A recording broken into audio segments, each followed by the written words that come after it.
Good evening, everybody. Woohoo! We're on Friday, and that means it's crafty day. I hope you've all had a wonderful week and you're ready to get crafty with me tonight. My name is Lesley Oman, and I have a blog called Hungry Heffy Crafts. And every Friday night, or at least most Fridays, I have my own live stream here on YouTube at 9 p.m. in British, well, we're on British summertime now, but 9 p.m. with us in the UK. We've got some people here already. We've got Jimmy Lanny, hey there, and Maria, my craft way to happiness. Hola. We've got Crafty Suze. We've got Mona as well. Hey Mona. I'm so guys, did you see one of Mona's cards that she made? It was a shaker card with the elephants on it, was featured by scrapbook.com. I mean, it was an epic card. It was absolutely squeal worthy. So congratulations, Mona. You need to be very proud of yourself, because that's absolutely amazing. Woohoo!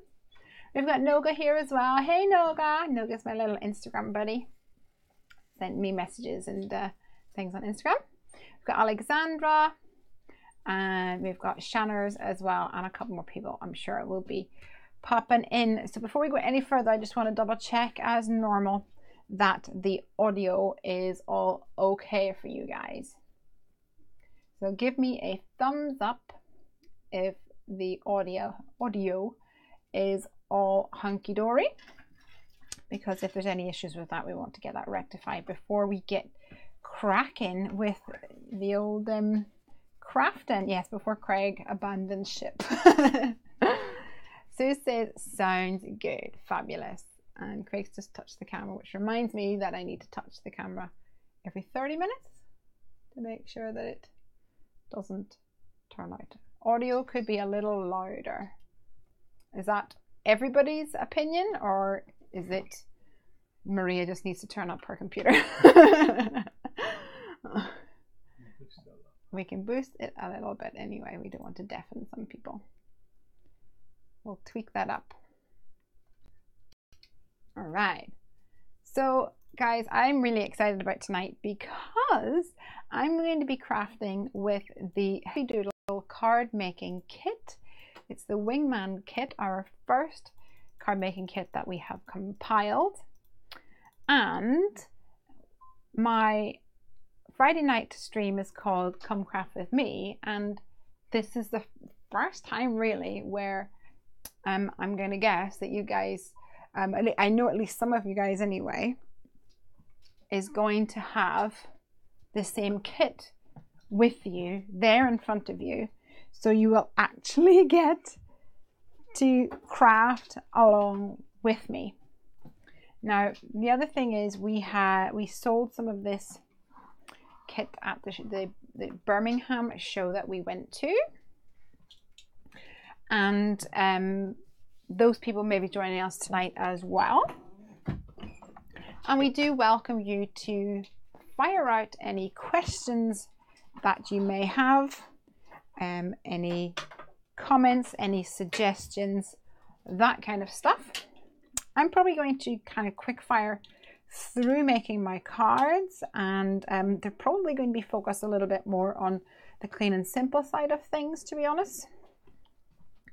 But you guys can either make the cards that I'm making or do your own thing. There's no right or wrong way. So they're seeing this, right? Yeah. So this is one of the cards that Laura made. I've just noticed I've got a big chunk missing out of my table. At the show, which is pretty. Normally we have another light over here, but both of our lights went pop, unfortunately. So we'll have to get that fixed. We have a little bit better lighting for you guys. All right, let's start. I think our audio is good, Craigie. Your work here is mostly done, I think. Blown out, I think. Yeah, I think it is a little blown out. Can you just fix that? Because it's a little bit over white, I think. It's like trying to find a happy medium. Okay, is that too dark? I think that, I mean, it's a bit darker and a bit grayer, but I think it's better than what it was. Because otherwise, if it's too white, it'll just be too intense. Right, guys, I'm going to start off very quickly by running through what's in the box.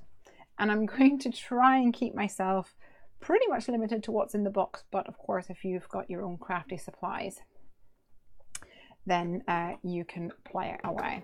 So this is the Wingman card kit. I'll fly through this so we can get crafting. And in the kit, this one is slightly dismantled because I was doing photography.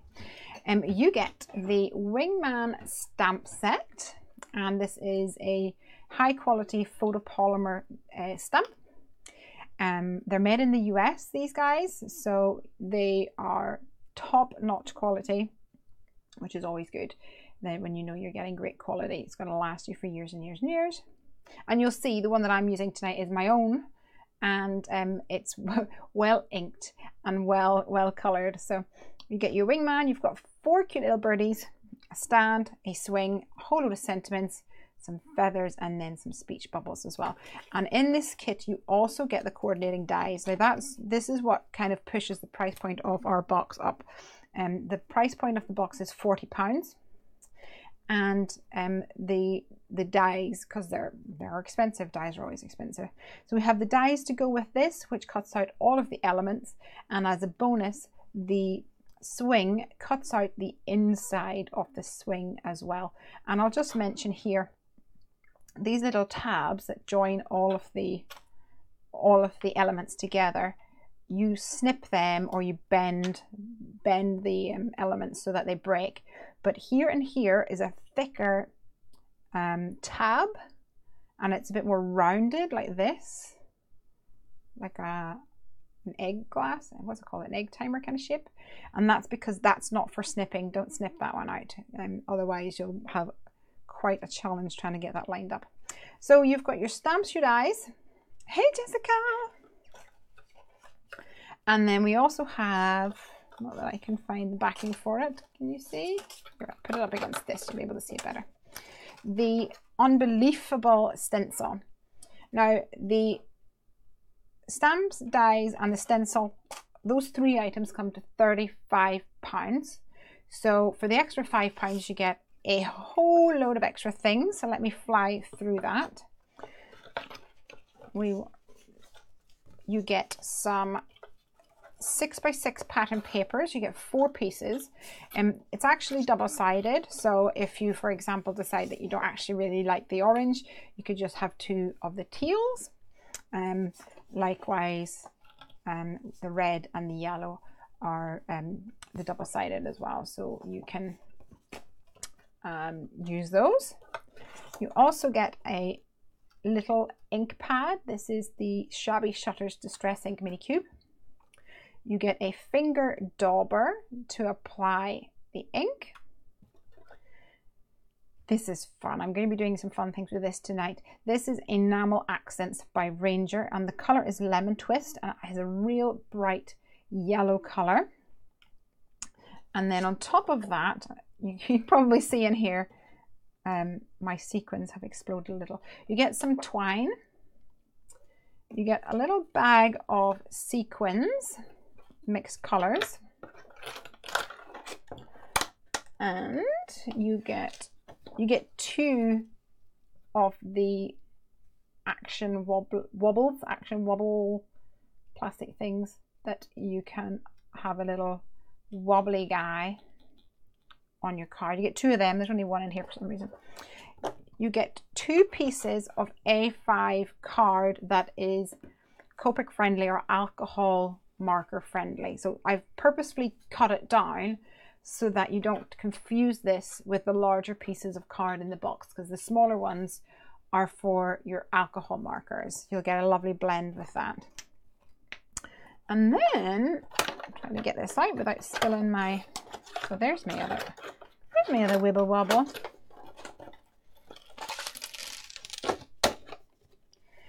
On top of that, then you get a selection of card. Now we are based in the UK. But you may or may not know that in the UK, we don't use letter size. We use A4.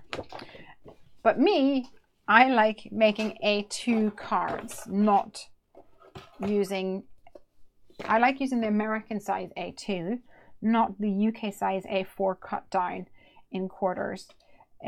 So I have especially sourced 8.5 by 11 card for this kit. And in the kit, you get 3 pieces of 8.5 by 11 high quality white cardstock. This is perfect for your card bases. You also get a bright yellow and an aqua color. And once again, this is it's a thicker card, so you could use that for card bases. And then you also have a black piece of card. Now this one is not as thick. I personally don't think that this would really be thick enough for a card base, but it's perfect for elements on your card. I mean, you could probably try. I just don't think it'd be very sturdy. So please do give us a shout out if you have those elements. If you've got the kit and you're going to be playing along tonight. And even if you don't have the kit, that's fine. You are more than welcome to join us and to chime in. We want to help our customers come up with some ideas. So if you have ideas that you want to share using the kit, then that would be amazing. We'd really, really love that. So that we can help. I know some of the people at the show, the Birmingham show that we went to, had never stamped before. And so they are brand new. So if we go back to basics even, that is totally cool for tonight. All right. So Snow says, did you mention what GSM the color cards? I did not, because I couldn't remember the top of my head, but I do have it written down here. So if I leave that there, the white cardstock is 300 GSM, and then the aqua and yellow cardstock is 240.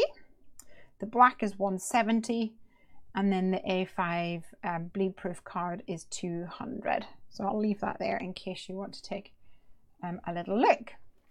Now I'm using my own personal Wingman stamp set, and my dies are already cut apart. If you haven't done that yet, what you need to do, and I'll use this as an example because I have it here, is you just take the dies and you wiggle it back and forth like this, and it will break apart like this. Now there will be these little pokey edges, so I recommend in the interest of safety that you invest in a pair of metal snips like this, and I like to hold it sort of close. Can you see what I'm doing there? I'm holding this flat edge close to the die like this, clamp it down, and then give it a little wiggle, and then it'll smooth that out there. You can get other tools like little files if you really want to file it down, but I know to be careful with it, and even Piper, our 7-year-old, she knows that there's sort of the risk of spiky edges, so I don't personally worry too much about it. All right. Right, guys, so in preparation for tonight, in the interest of speeding through a little, I did pre-stamp some elements and color some in. I stamped, I think, 4 of everything. 4 of the main, maybe it was only 3 of some, of the main birds.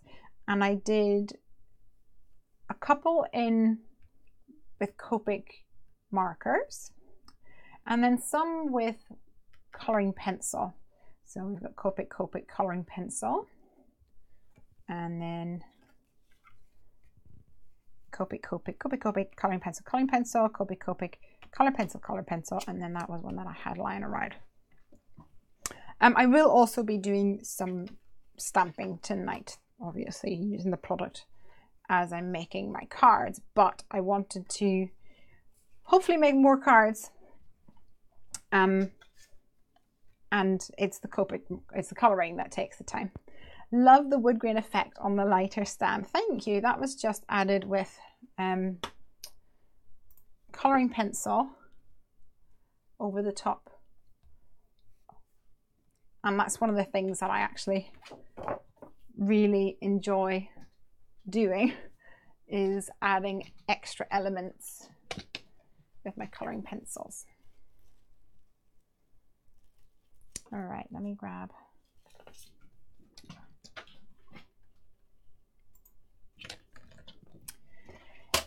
So I did a little bit of prepping for tonight.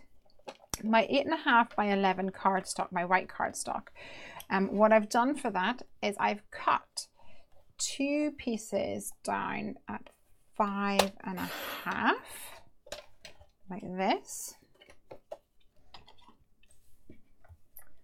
and then folded along at 4.25,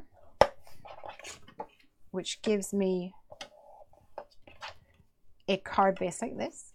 And then from one of my other pieces of paper, I cut it lengthways like this at 4.25 inches.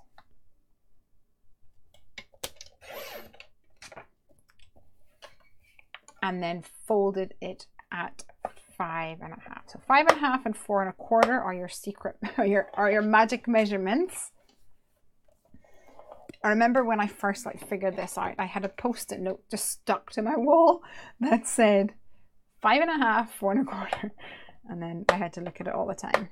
Now it's just deep in my brain. So I do have some of these prepped, ready to get crafting. Let me bring these over. Move this out of the way.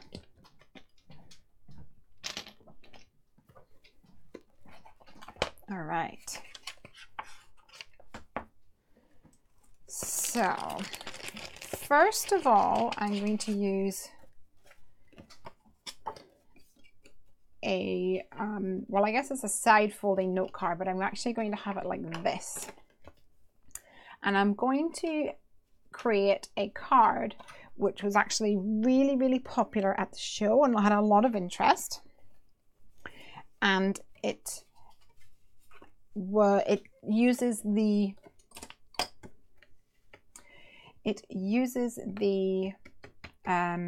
enamel accents as well.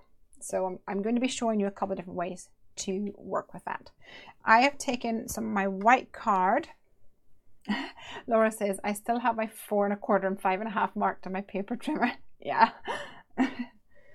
So I've taken the piece of white card, and this time I trimmed it to 4 inches this way, 4 inches this way, and then 5.25 that way. So it's 1/4 inch less on both ways. And then that means you get this beautiful even border all the way around. So if you're using these kits and you're wanting to bosh out some cards, that's a little tip for you. Cut down some panels and you'll make it really easy for you to create with them. Likewise, this is what I've done with my black, 5.5 by 4.25, and it's going to go right on here to create my background. And then this white is going to go right on top with that lovely border. But before I stick it down and do that, I'm going to work on this piece here. Now I'm going to reach for, actually I was going to reach for my scoreboard, but because I know we've got people who are going back to basics, they might not have a scoreboard. But I am going to assume that a trimmer is probably part of their arsenal. So I'm going to be definitely using, obviously, adhesives tonight. That isn't in the kit. I'm going to be using an acrylic block, some black ink, and basic supplies like scissors, adhesives, trimmer, and things. So I'm going to be using a trimmer, and I'm going to use the groove on my trimmer here to create some crease marks. All right. Alexandra says, you gotta love Fiskars products. Yes, I do. That's why I named my little baby after it, after Fiskars, little fur baby. Hey, Claudette. All right, so I'm going to do some creasing on my card. Now, I find that on this trimmer in particular, you've got the ruler here and then you've got one up there, so you can use that as a helpful guide, or simply try and keep your paper at an angle, whether it's 45 degrees or whatever, and then look at where the point is pointing to. So if I put that to, let's say 7, and so that's 7, okay, and then I'll crease this all on. So if you have a scoreboard, you can do this a lot more accurately, shall I say? But it doesn't have to be accurate, it's your card. So I'm going to look at my crease mark and then try and add another one that is somewhat parallel to it. Right, you're gonna be a little bit hard to see. Can you see there? And then as we move it over again, we want to create a somewhat regular crease mark and keep moving across your card. With a scoreboard, this is super easy because you don't have to move the card at all. The scores are already there at even intervals.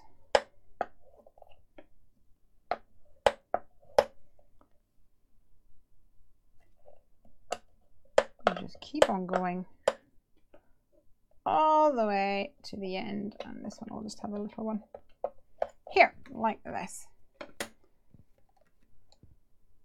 So hopefully you can see it's not completely even. Certainly this one looks fatter, this one looks fatter than this one, but it's really not going to matter once we're done.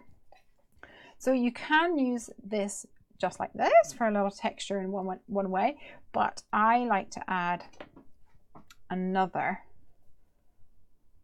like a perpendicular line, and this is always where it's kind of fun, because if you do it at a steep angle, you get like a different result from a narrow angle.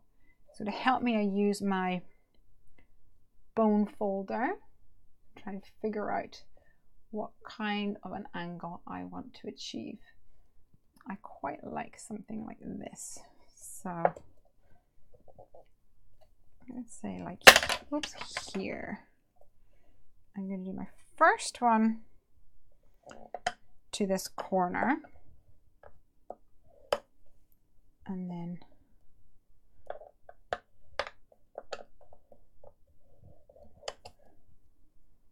work this way, and then work my way back this way.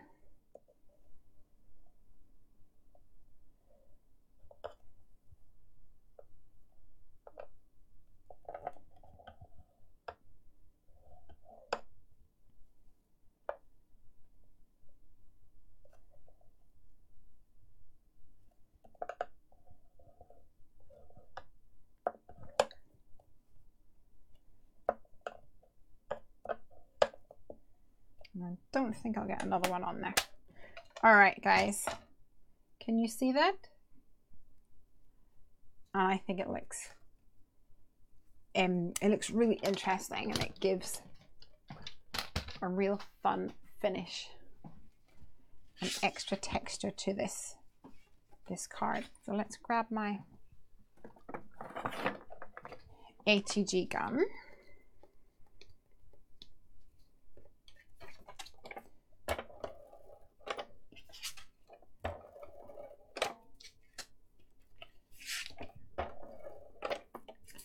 And I'll add some adhesive to the black piece.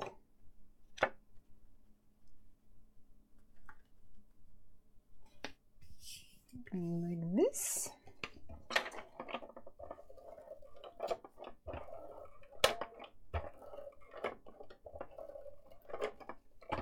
Some to the white, and then measure, eyeball this so that it's somewhat central.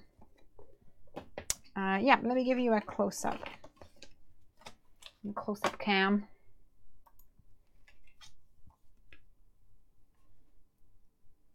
Trying to get it so the light will actually catch it.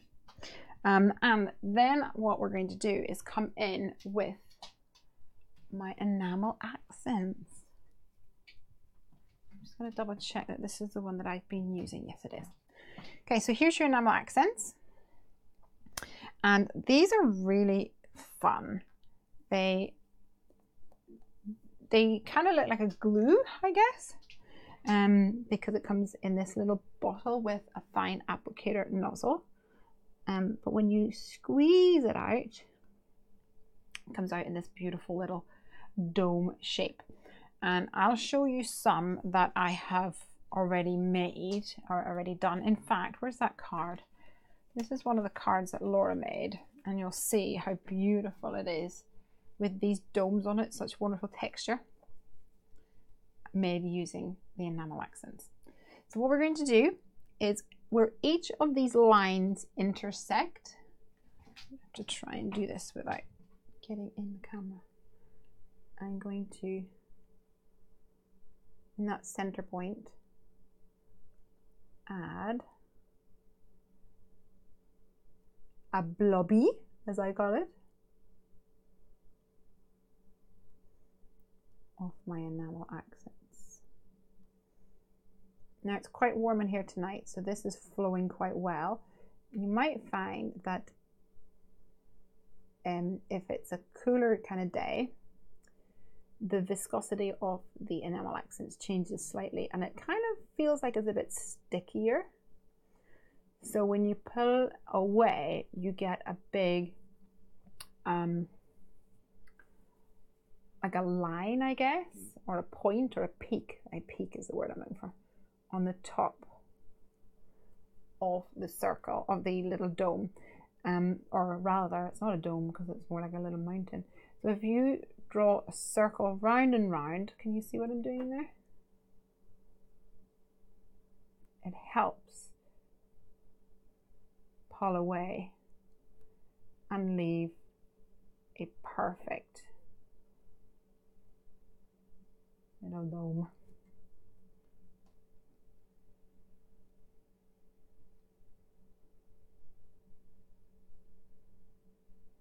Now for these, this is a liquid, so this will need to be set aside now to dry. So I'm probably going to have to finish this a little bit later on. I believe I saw on the packaging that it should dry in about 20 minutes. Normally I leave things overnight because I'm the kind of person that will most definitely put their finger in things and ruin it.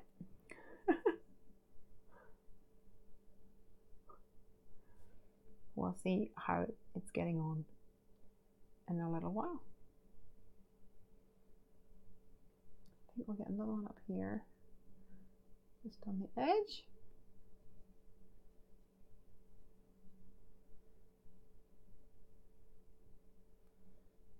And I think these ones are just slightly off the end. I might put one in so that it looks even. I know my lines don't really match up at the moment. So there you go. I wonder how the texture would look if you applied some inks on top. Ooh, that's good. Good idea. I think you need to try it. You might need to make sure that the grooves are much deeper. Like these are quite shallow grooves, but that's definitely a fabulous suggestion. Had to step away, now back, says Brina. Interested into what you're going to do with Nouveau Drops. Got them recently, but not really had to use them. This is enamel accents I'm using. I'm trying to keep everything within the kit for tonight. I'm going to move this over to the side, guys, because otherwise I will put my finger in it for sure. And when I'm done with this, I'm going to give it a tap and make sure that the air comes out the top. There's not a bubble of the enamel accents. And I'm sure we'll come back to that for another card in a little bit. All right. So one of the pieces of card that I had cut down in half this way, 5.5 here, and this is the 8.5. The first one I creased at 4.25, but for this one I have creased it at 2 1/8 and done the same on the other side. So now that I have this gatefold card, and I'm going to use the little stand and a birdie for this card, and I think I'm going to use this little guy here. So let's stamp that up. I'll grab some of my Copic friendly paper here and get stamping. So let's pull this off.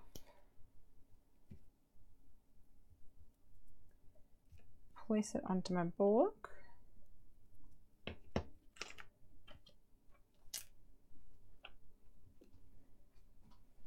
And I'm using Memento. So anyone who is new to stamping and maybe has got this kit,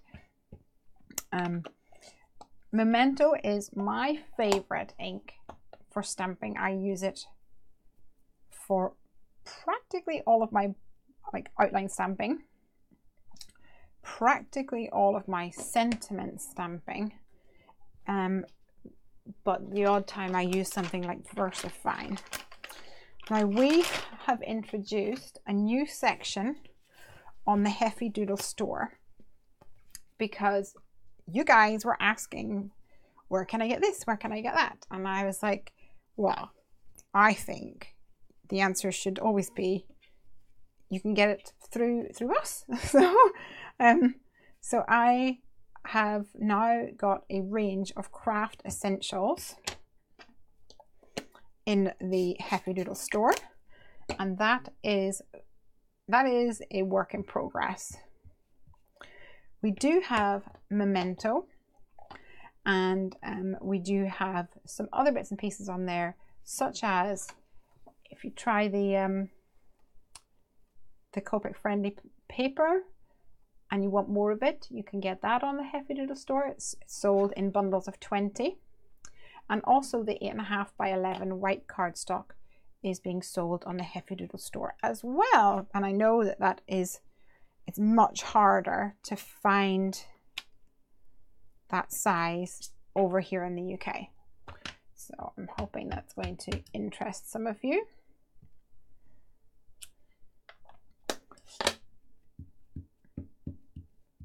Now for cleaning my stamp, I'm using a baby wipe. This is, the brand is Huggies, and it's not very furry. It's quite smooth. So that's why I like it. If you get the Pampers ones, for example, are really furry, and you'll get the fibers transferred over to your stamp. But if you can get the Huggies one, that works for me. I use it a lot. You can also get stamp chamois as well.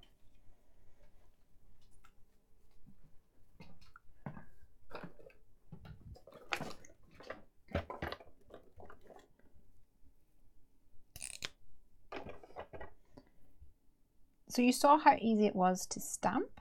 my little parrot. Oops, already forgot.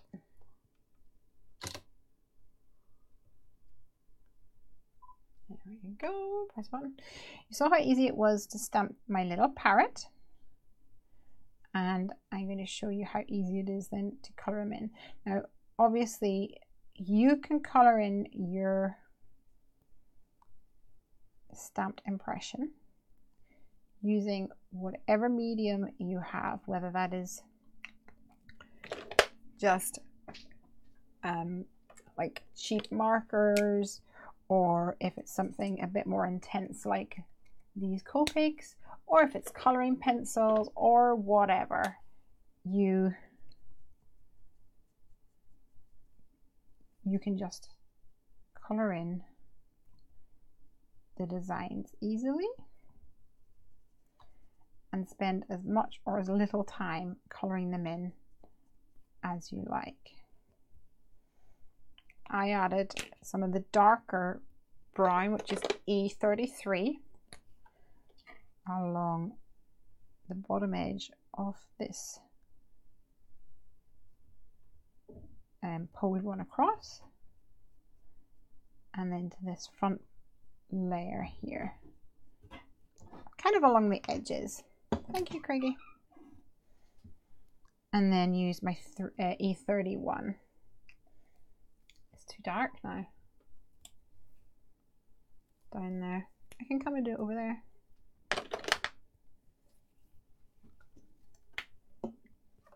Might work better.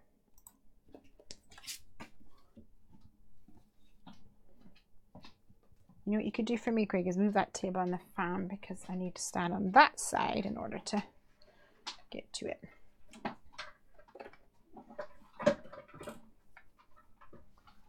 Let's chop this down.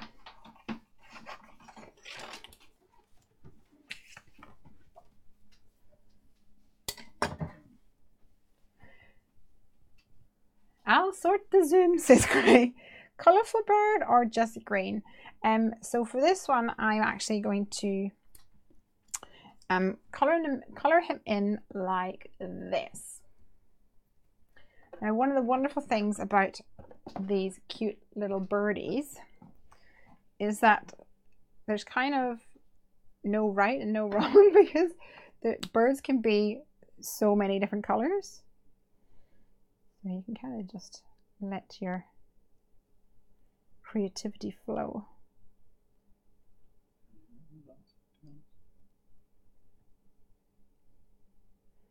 I've got a yellow here. What is it? Y08. I'm going to color him all in his belly and his head with my Y08.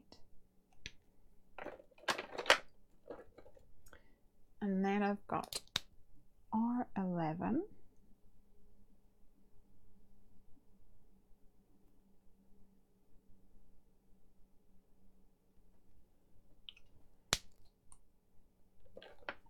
Which I'm going to darken up with what did I use? It was R20.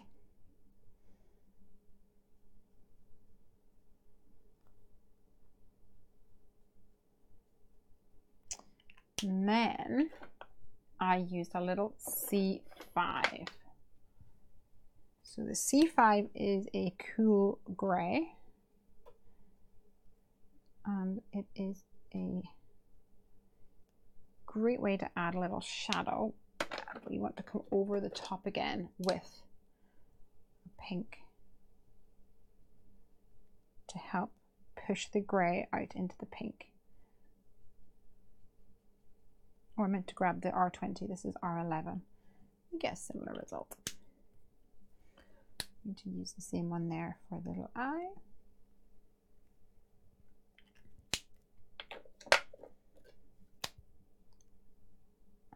I'll have a C1 for his beak, and then add a little bit of shadow with C3, if I can find it.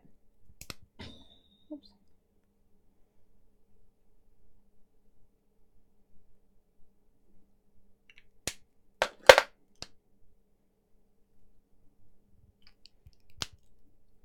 I think this one's much pinker than that one, so I think I'm going to just go over it with a bit of a darker pink. What have we got here? R22.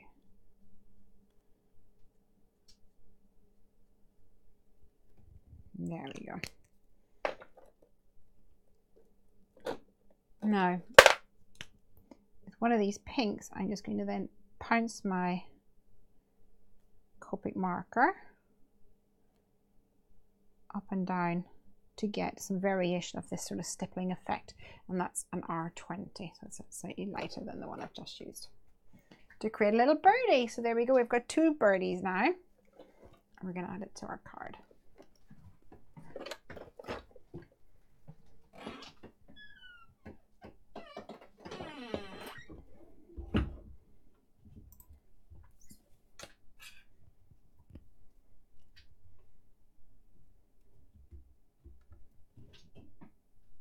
Snow says, I'm trying to place an order for the new MFT, but it keeps timing out because I get distracted watching you. Oh no. What are you going to buy, Snow?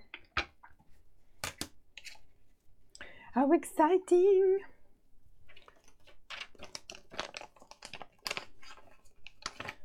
I saw people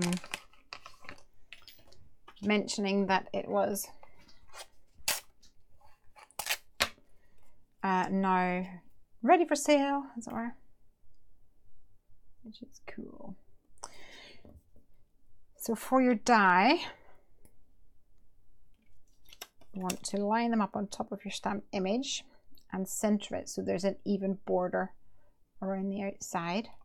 And I'm using some Heffy memo tape, which is a low tack tape, to stick that down. If you don't have Heffy memo tape, you can, well, you can buy some if you wanted to at the Heffy Doodle store, or you can use a little washi tape or even just normal sellotape, but don't put, if you're using normal sticky tape or Scotch tape, don't put it over your stamped image, only stick it on the die and on the outside, because when you pull it off it might rip the paper. Heffy memo tape will not rip your paper though, ever.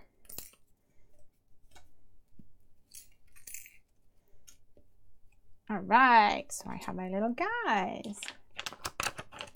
Now I'm actually going to keep this one out because I'm going to die cut another one of these using a piece of scratch card. I spy Heffy memo tape. It's my new best friend, says Laura. Laura only used it for the first time last week, and then placed an order of like 1 million.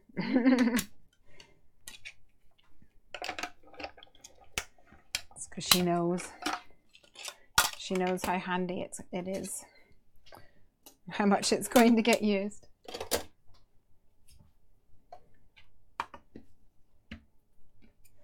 Okay, so for my first card, this is going to be clean and simple. I'm going to first add a little bit of detail with my pencils.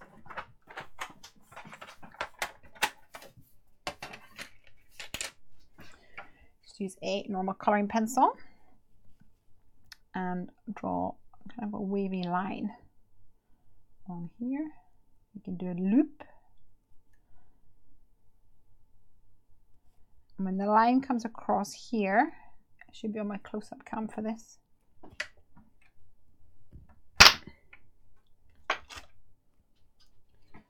And the line comes across on the bottom section down here, across like this. I'm going to add a straight down line there, which is the way that it would be on a piece of wood. There we go. If you want, you can add a bit of a line, these other elements, but normally you can't see the wood grain as much on dowels.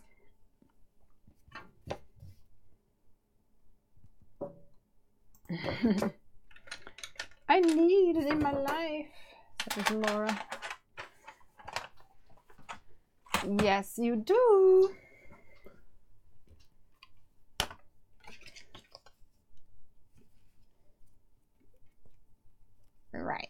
So I have cut a spare one of these, and I'm actually going to stick these one on top of the other, but this bottom one, I'm going to just take my scissors and cut a little bit of the right hand side, which is actually the left because it goes like this, which is going to confuse you, I know. So it means I've got 2 layers, but on the back, the second layer doesn't come all the way across. But that's okay, that's cool, that's cool. We're going to use a little glue, and things like this, I actually like a wet glue. And I'm going to add wet glue to here and here. I'm not going to add glue anywhere past this middle line. So just here and here. And remember, you don't need a lot of wet glue. It's liquid and liquid spreads. You don't need a lot. Stick this down on top like this. And because it's the wet glue, you've got a little bit of time to maneuver.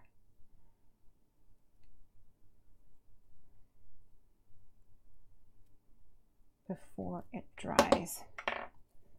Woo! Like that. Let me try that again.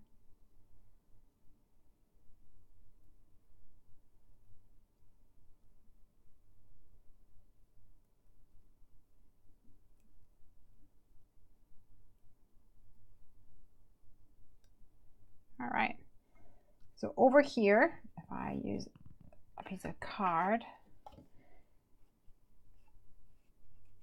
there's no adhesive up until that middle section. And that, my dears, is going to help us with our gatefold card, because this is going to go right on here.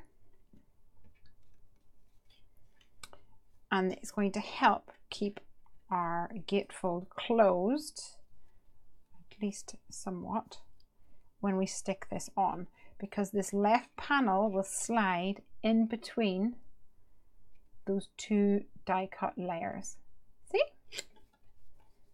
All right. So I'm going to stick this on, but first of all, I want to make sure that I'm kind of in the right area. It's going to go there.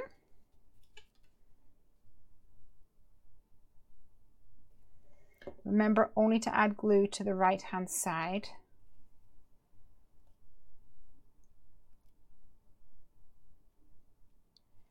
Because we want it to stick to this right hand panel, but not the left, so that the card can actually open here. So while that's drying, I'm going to pop an acrylic block on it so that it dries. I'm going to grab some yellow cardstock, if I can find some, from the kit. Mellow yellow.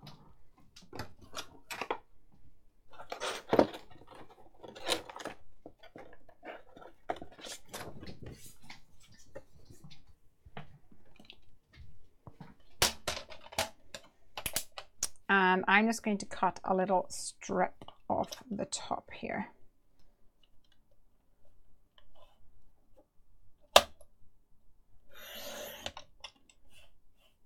Like this. If you have the Heffy Doodle strips with ease, that will help you cut a perfect strip as well if you want to go down that route.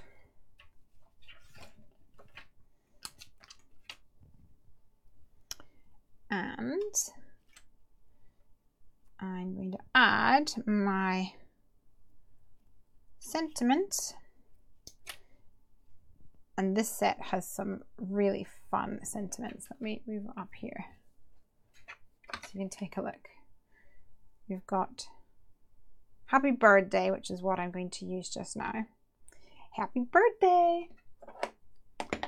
We have got Birds of a Feather, and then we've got, where is it? Stick Together. We've also got You and I Are Like Birds of a Feather. Shake Your Tail Feathers. I Miss Our Chats. Thanks for always being my wingman, and thanks for always standing by me. So a real mixture of sentiments, but all are perfect for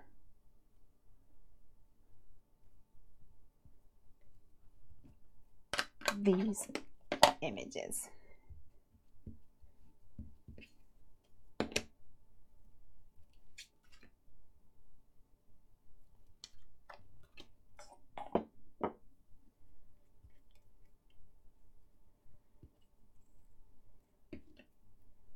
Let's trim this down, try and make it a little bit somewhat even on both sides.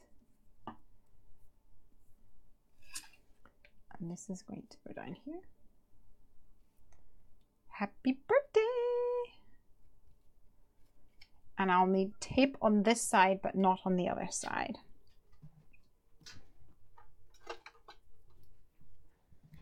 And for this, I'm actually going to just pull a little piece of a double-sided sticky tape for that.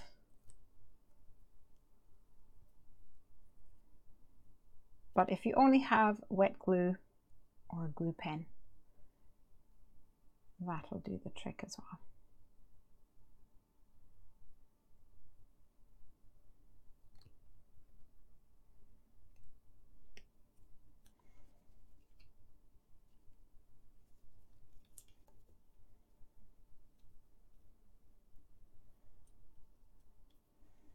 So this is going to go up here,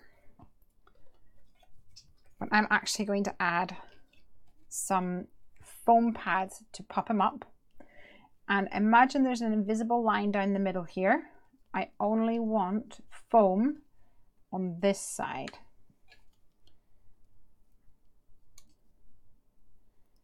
Now, if it bothers you that you can see the ink on the back, you can do like we did for the stand, die cut another one that's not colored in and stick it on the back.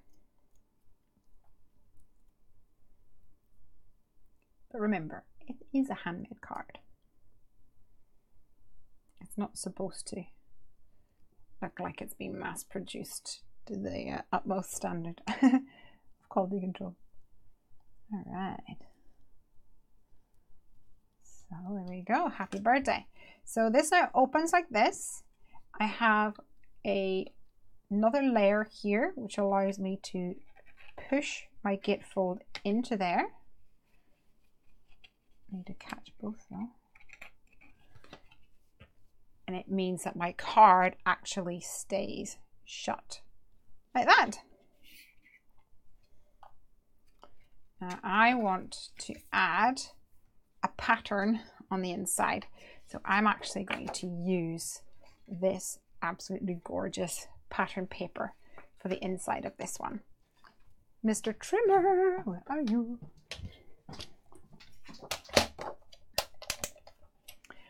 And I will cut that down to 4 by 5 1/4.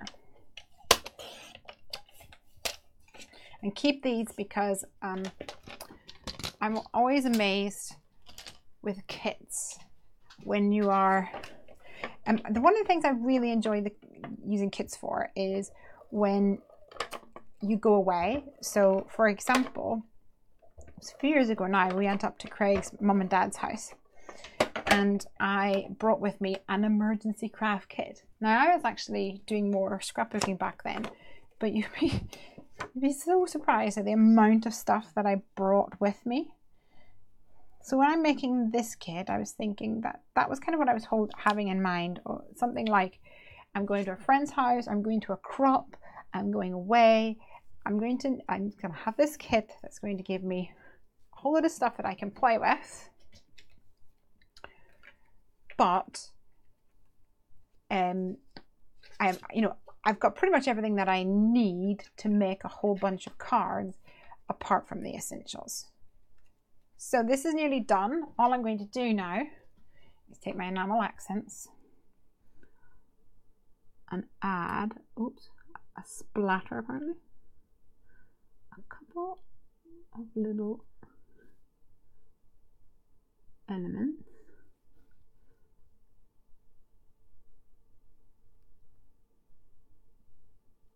as some extra dimension to the card. Now, another tip to get that nice dome top is tap or flick your card gently underneath and it'll flatten out those domes. Let's take a close-up look before we move on to the next card. Here we go. Happy birthday. And then a nice pop of color on the inside. I think that really just gives an extra dimension to it.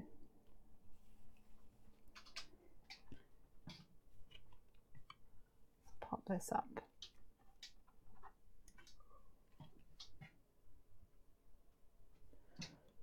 Just bringing this one back to see what the status report is. Okay, yeah, they're not tacky, but I think I'm going to leave it a little while longer because I think if I put any pressure on it or accidentally drop anything on it, they're probably still a little bit soft on the inside.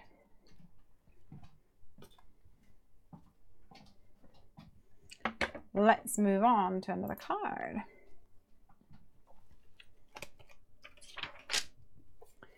Okay, what should we do next? Let's see what we've got. Right, I want to use my stencil for my next card. So this is the Unbelievable stencil. And I have got another side folding note card. And I've also taken a piece of copy paper. This is just some printer paper. It's some scratch paper. It's got some ink on it from a previous project. And I have trimmed it roughly to the side of my card front. And I'm going to use this as a mask. Now, if you have your Heffy memo tape, you can use that. It's going to work perfectly. And life will be easier if you use your Heffy memo tape. But this is an alternative solution if you are, like I said, either working on a budget or out and about and you don't have a full complement of crafty things in here. So this is going to be my mask, and I could cut any shape out of this, whether it's a love heart, so I'd fold it in half like this and do a half heart on it. And I'm going to attempt somewhat of an oval shape. So we want sort of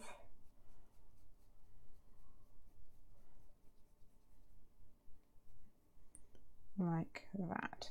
That's what I reckon.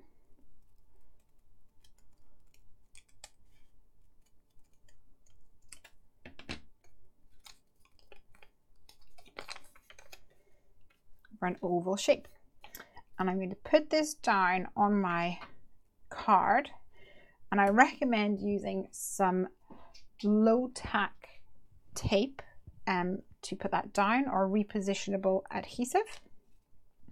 Or like I said, you can actually use the Heffy memo tape because it has the sticky on this side, and you could just have a rectangular one, or you could cut your own shape using the Heffy memo tape.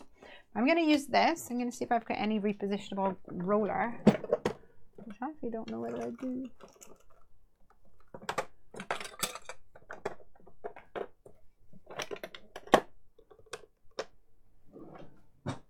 I do have a 2-in-1 glue pen. And the 2-in-1 basically means that it can either be repositionable or permanent. And it's really easy. It's got a roller ball, so the ink comes out. I mean the glue comes out, and it comes out blue. But if I leave that, you'll see it that it'll go clear, and that's when it is a repositionable glue. So we'll wait for that to happen, and in the meantime I will get my stamping done, although I think I'll probably use one of the ones I've pre-stamped. I think I want one of these ones. So you guys might need to decide blue, green, or multicolored.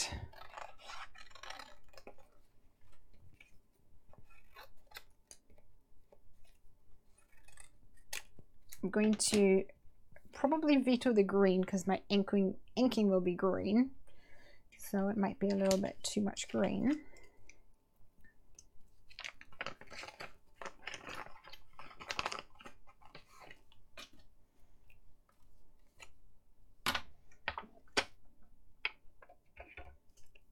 But we shall see.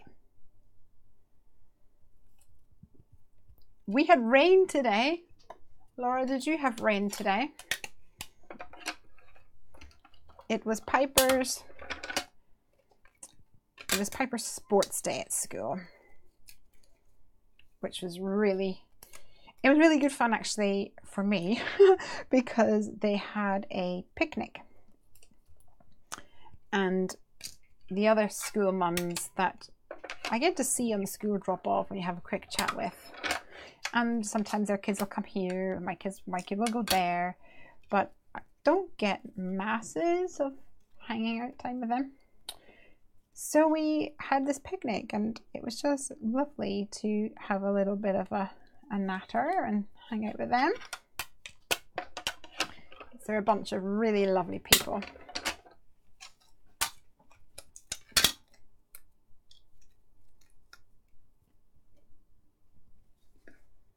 And Piper did her race, and she did an egg and spoon race. No first prize stickers or anything like that, but she is my child, so I wasn't really overly expecting any of those to occur.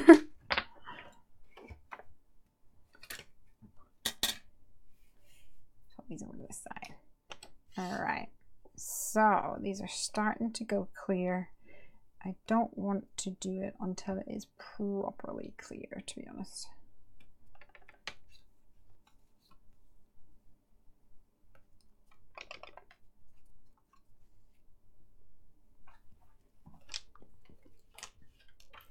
I shall die cut some of these other things while I'm waiting. Laura says, Darren has me up before 7 for a marathon. Oofed. Wow, hardcore. Have a good one. Is it in London? We're off to London tomorrow for Dumpling Fest. Yay, Dumpling Fest. I think I've used this one. Used the life out of that piece of memo tape.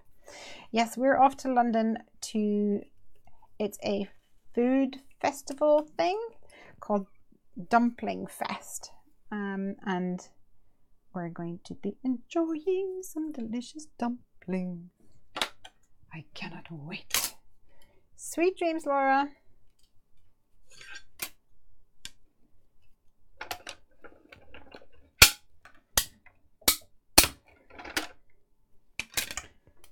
So who is crafting tonight? And what are you working on? That's what I want to know. Okay, so this has gone pretty much clear now. I'm hoping that it's not going to be need much longer. It's tacky. I will position this in the middle of my card here. You don't have to adhere it down. You can kind of wing it, without, but I find that it's going to be easier if you stick it down. I'm also going to turn over my die, my project, and add a little bit of tape to the back here. And you could use memo tape, but something with a little bit more higher tack I would advise, because we don't want this to move. All right, we're going to be using our finger dauber for this, and we're going to stay on our fingers, tap it onto the ink, and then apply it to our card by pouncing up and down.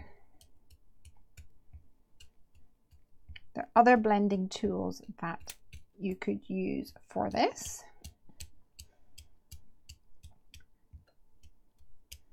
But this one's in the kit, so that's what I'm using, and I think these ones are a little bit more travel worthy, if that makes sense. Easier transported.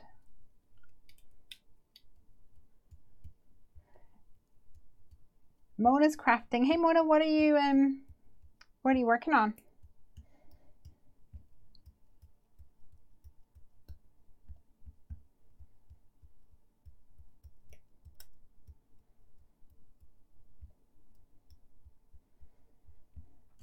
Now I tend to, with my stencil here, pounce up and down.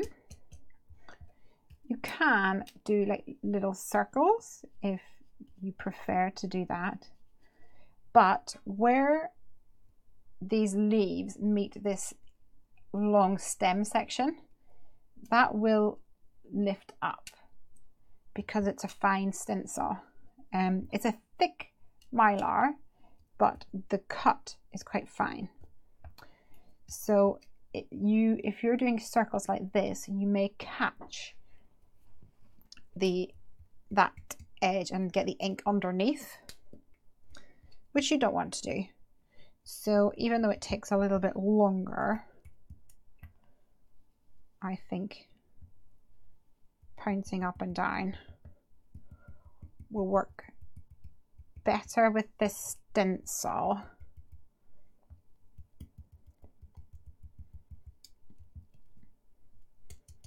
But it's totally up to you.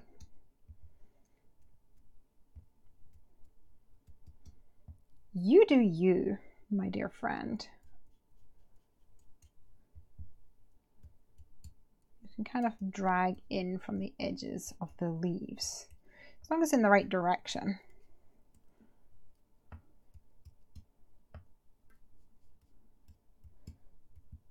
Okay. We've gone all over. This section in the middle I haven't done, but that's where my mask is. So I actually don't need to worry about that. And I'm just going to take a baby wipe and just gently dab away any excess ink on the top. You can just open up your baby wipe and then pick up any ink like this. That also works as well. Mona says, it's a secret, but I'm colouring. And then Snow says, your colouring is always so stunning. It is. We're big fans of your work, Mona. All right.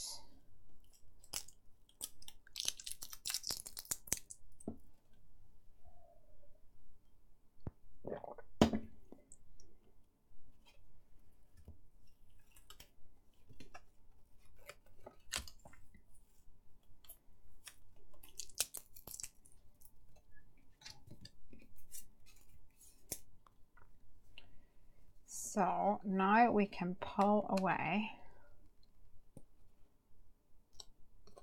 Oh, I think my glue was a little sticky still. Pull away our inside section. In fact, before I pull it away, I'm just going to use my finger dauber and whatever ink is left on here to do like little circles along the edge to help define the edge.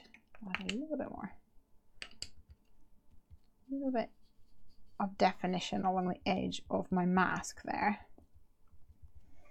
which I think will help make this pop a little bit more.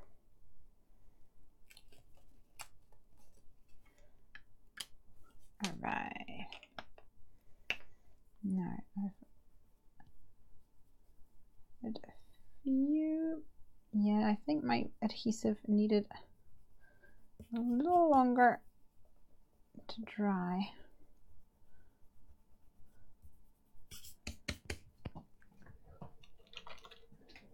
Can get an adhesive remover like this Xyron one. Maybe this is something I need to put in the shop because I don't think I've got that in the shop yet. It helps get rid of some adhesive that's left there. So there we go. How wide is the memo tape? I think it's 5 centimeters. Let's have a look. Oops. Yeah, about 5 centimeters. And because I know you're going to ask, just shy of 2 inches. Where is my ruler? Here we go. Yeah, just a little bit less than 2 inches.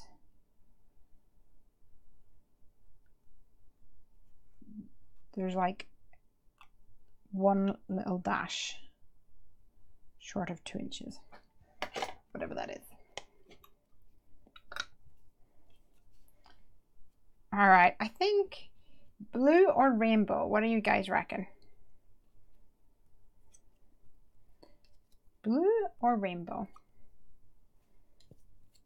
Or green?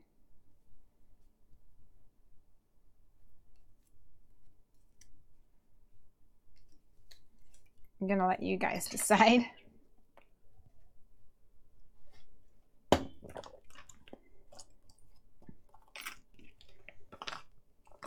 Rainbow, says Shanners.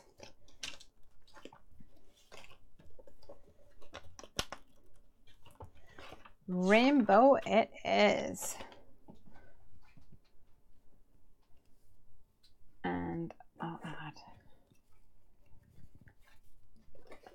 some foam pads to pop him up. Where is my foam pad gone to? Every Friday this happens. I feel like I'm all organized and then it just gets such a mess quickly.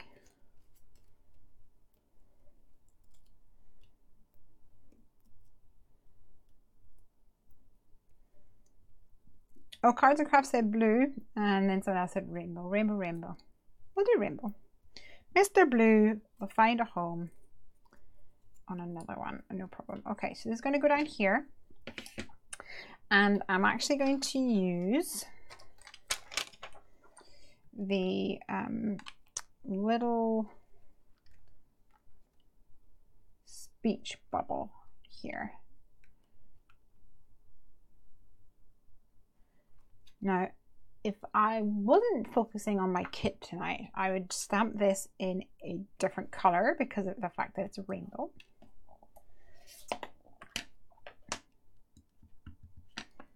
But for tonight, I'm just going to stamp it in black, like this. Hi, Eden.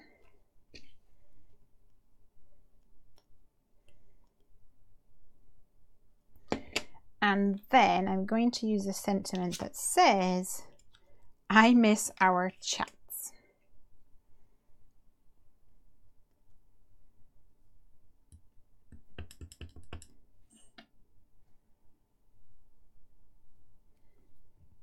To go up top. I think I need to refresh my wipey that's not very wet anymore. My wet wipe that's not wet anymore. All right, let's stick this on and see if we can go back to our card number 1 on the drying rack.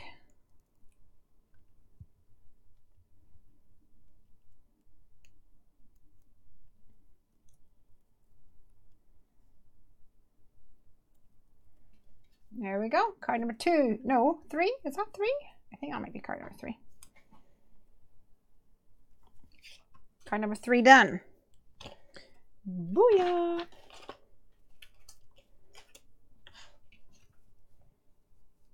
Cute.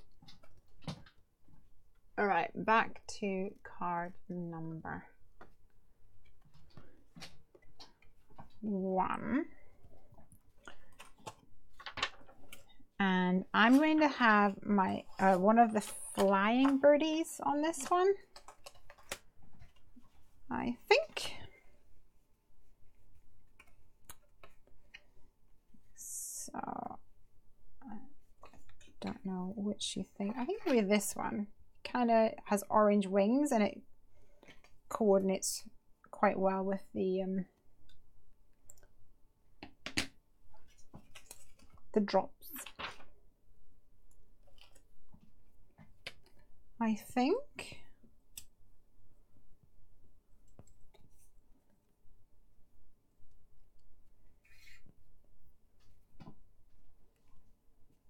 I might put this guy on a wobbler. Oh, that's the other thing we've introduced at the store, actually. At the show, everyone was looking at the wobblers that we had in the kit and asking if we sold them individually, which of course we're like, no, I'm sorry, we don't. And then we were like, but we can. So we have. Well, technically they're not individually, but they're in packs of 8 for your wobbly woos.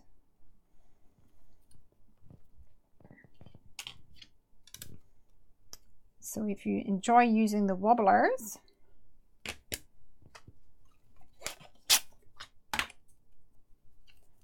and you want more to top up your stash,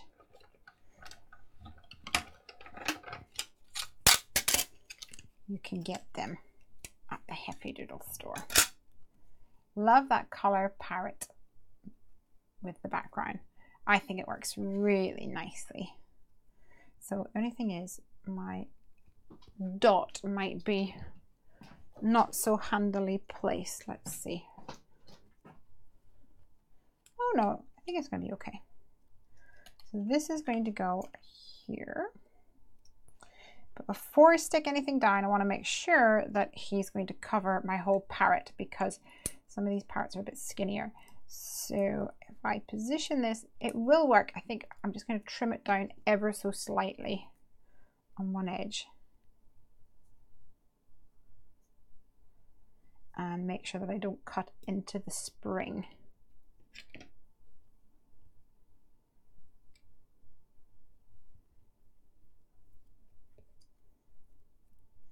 So I'm actually going to stick it to my parrot first. And I'll peel off the circle, the area, the side with the circle on it, not the flat side.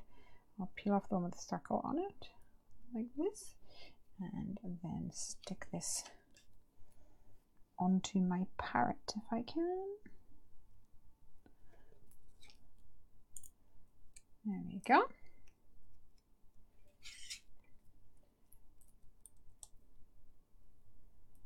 And then I can remove the backing.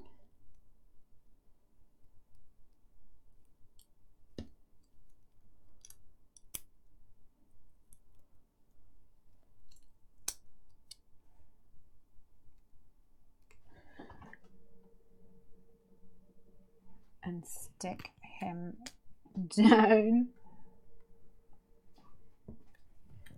just here. If I hold him down, he will get a good connection with the adhesive. So just look at him go. He's like, woo, flying through the air. I'm excited about that. Right, so what's my sentiment going to be? I'm going to use some of my white cardstock again and stamp onto that.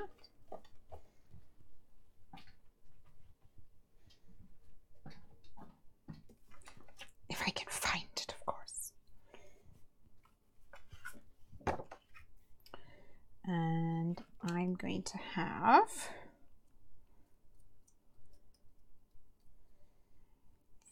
for always being my wingman, I think I'm going to have on this one. So that's actually 2 different stamps. Now you could have use a stamp positioner for this if you prefer, or you can line them up together side by side and then use something with a flat edge like a ruler to sugar them up beside one another. Or if you prefer, you can stamp them separately, which is actually what I prefer to do.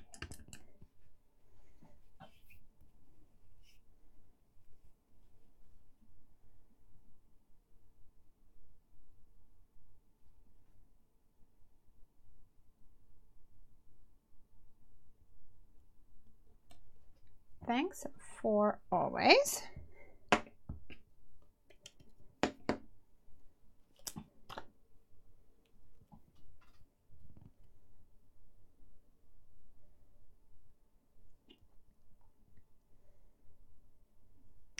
Being my wingman. And if you have an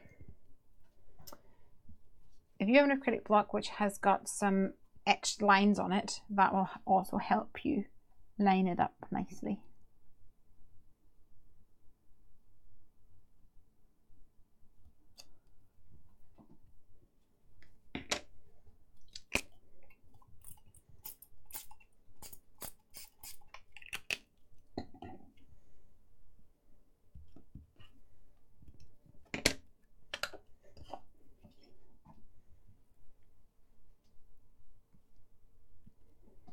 Okay, so for this one you can use your trimmer or you can just use a craft knife if you prefer, if you have one.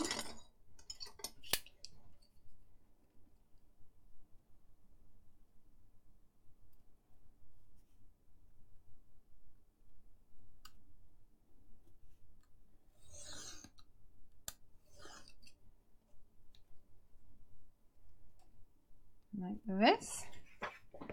And for this one I'm actually going to mount it onto a little black card to help make it pop a little. So I'm going to use some double-sided sticky tape along the back.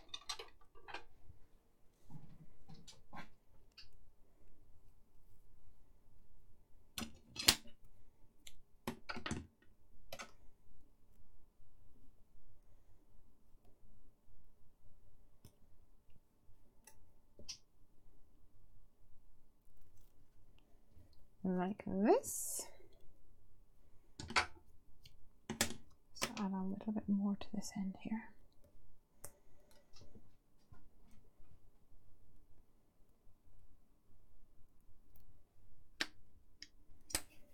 Stick it to the edge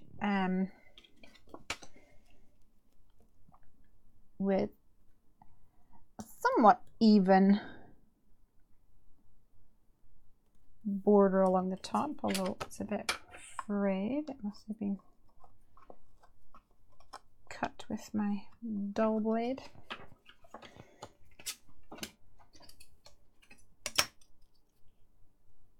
And then trim off the bottom.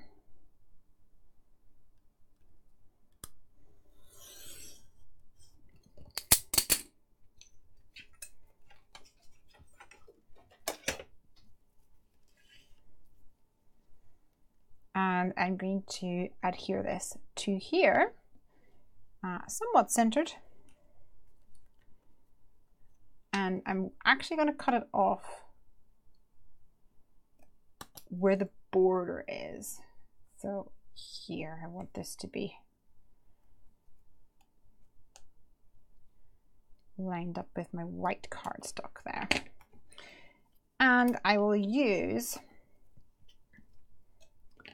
a couple of squares from my foam adhesive squares, because it will raise it up above those dots and kind of help protect those dots a little bit. I may have to be strategic about where I place my foam pads. Hopefully none's going to get in the way. What's your thoughts on the enamel accents? Do you guys have these or have you tried them before? Enamel dots are very popular embellishments, certainly in like scrapbooking and things. So I thought that it's super fun to get to be able to kind of create my own. And they do look a lot different from the Nouveau drops. Like they're harder, they're not squishy. There we go. Thanks for being my wingman. I have them in black and white, but I haven't used them. Oh, the black one is amazing for doing little black eyes on critters. It is lots of fun. Okay, there's another card. Let's just have a look back at the other finished card that we had. Happy birthday. That holds itself shut. And then we've got that beautiful pattern paper on the inside. There we go. And for anyone who may have missed it, the other card that we've made already. Now, let's see. I've got a couple of things here that I wanted to show you about another way of using the enamel dots, but I'm actually just going to quickly run on to another card. So this is my 8.5 by 11 cardstock in the aqua that I've cut in half along the 5.5 line and then folded along the 4 1/4.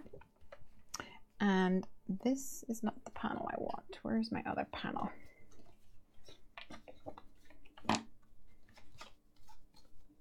Oh no, that is the panel I want for this one, I think.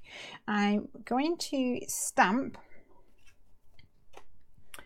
2 little birdies on here and do a little masking. So I'm going to use the stand, but I'm actually not going to use all of it. I only want to see a little bit of it poking out from the side here. So I'm going to have my birdie come out like this on that side, and then I'm going to have this guy flying in up here. So let's stamp these and color them in quickly. So I don't want him too far from the edge.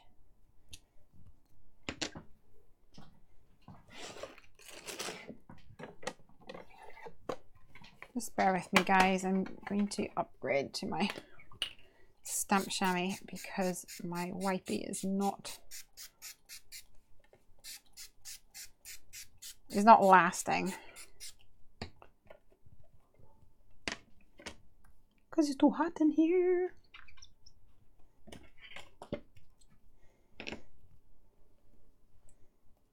All right, and then this guy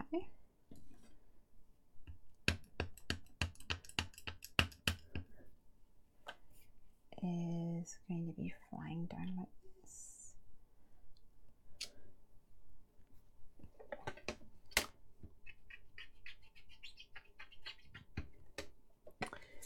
And what I should have done before I put him away was stamp this guy on either a piece of scratch cardstock or a piece of scratch paper again.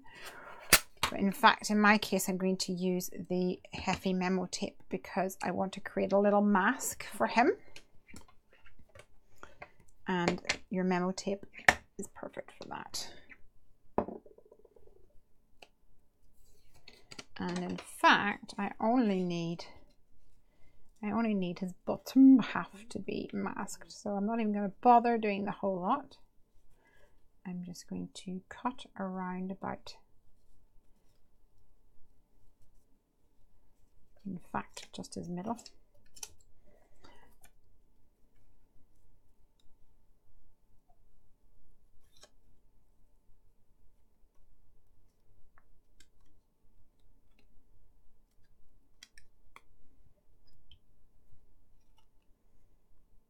Like this. We got new neighbors this week, guys. They moved in on Monday. Of course, I was completely stalking the removal van, seeing if there was any card making or craft supplies that were going to be making their way inside. Unfortunately not. Okay, so I'm sticking him down right on top of what I have already stamped. And then I'm going to take the stand like this. And I only want this top section along here. So I'm going to use a piece of memo tape to mask my stamp. And then I'm going to stamp this. I'm actually going to turn him upside down. So if there's any overhang of this, it'll be underneath his butt. This way. Like that. Which always looks peculiar at this stage.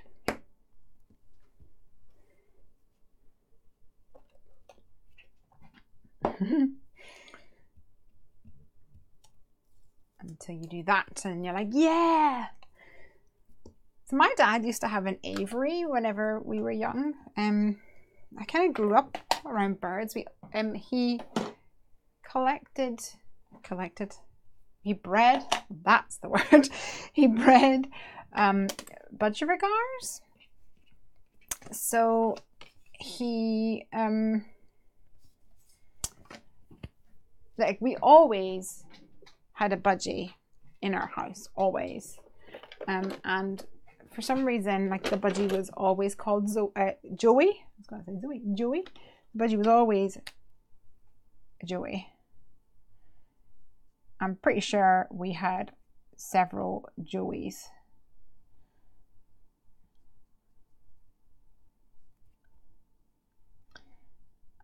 So he had budgerigars or budgies. And then we had cockatiels, and then he got into like finches and things. Oh, I wanted to mention that this cardstock here is the hard card, the thick card base card. So this is not the one that is specifically formulated to not bleed. It's just, I guess, what you call a normal card. But if I go easy, my Copics will not do too bad. It won't blend as easily, and I know that.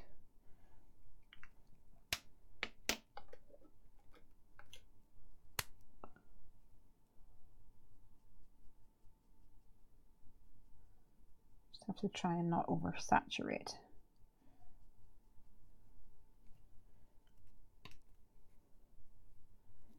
My brother had one too when I was growing up, and he was called Joey. Oh, there you go then. I don't know why he was Joey, but he always was. And I have loads of different memories of probably different Joeys. And I remember like one Joey would get out of his cage and he would fly around and he would land on your shoulder. And they would talk in inverted commas, and he would go Joey, Joey, Joey, Joey, Joey, Joey, like this. Probably because we used to sit at and stare at him and try and get him to say his own name. Joey, Joey, Joey, Joey. In a real soft, kind of breathy bird voice.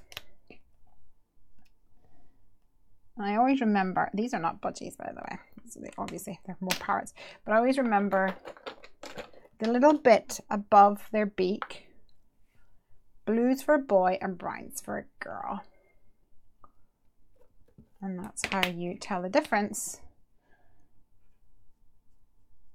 between a boy budgie and a girl budgie. Did you know that?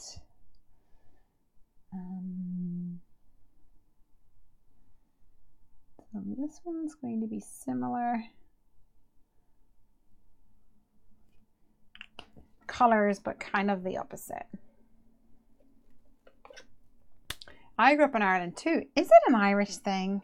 Maybe. I'm not responsible enough for real pets. I remember, I speak for myself there.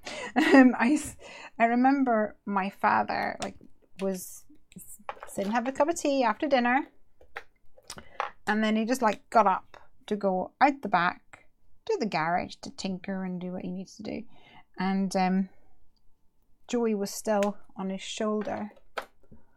And Joey flew off. Of course, Joey was like, what the heck is this? The big bad outside world. And yeah, he flew off. I remember, I can't have been too old, to be honest. Very, very small. I remember walking the town, calling for Joey with a flashlight. I don't know whether Joey returned or whether a mysterious identical Joey appeared the next day, because Daddy would breed them.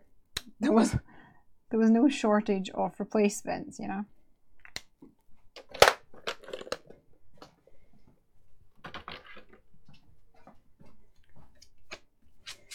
Okay, we've got two cute little birdies. Gonna go here. And we've done a little masking. And make use of this gorgeous aqua color cardstock. Oh, apparently I'm not very good at centralizing it.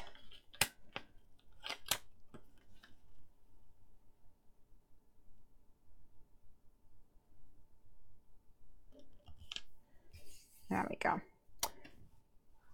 So one of the other things that I did in preparation for tonight was to take my enamel accents and have a little bit of experimentation time, because with any new tool, I think it's fun to know the applications and how you can use it. I'm going to switch over to close-up cam for a moment here so that I can show you what I did with my enamel accents. So this is a silicone mat that I use with my Big Shot machine, and here I just squirted it on because I was trying to clear out a blockage in the nib, and then I poured out little blobs of somewhat similar size, and then a larger size, and then a smaller size. But because this is silicone, it's non-stick, so you can actually just pull it off and you have a perfect little silicone dot.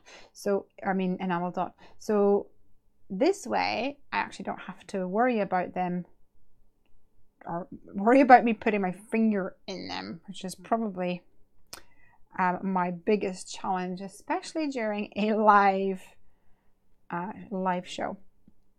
And you can see you can get quite small ones here. Now the other thing you can do is use an embossing tool, kind of like, where is it?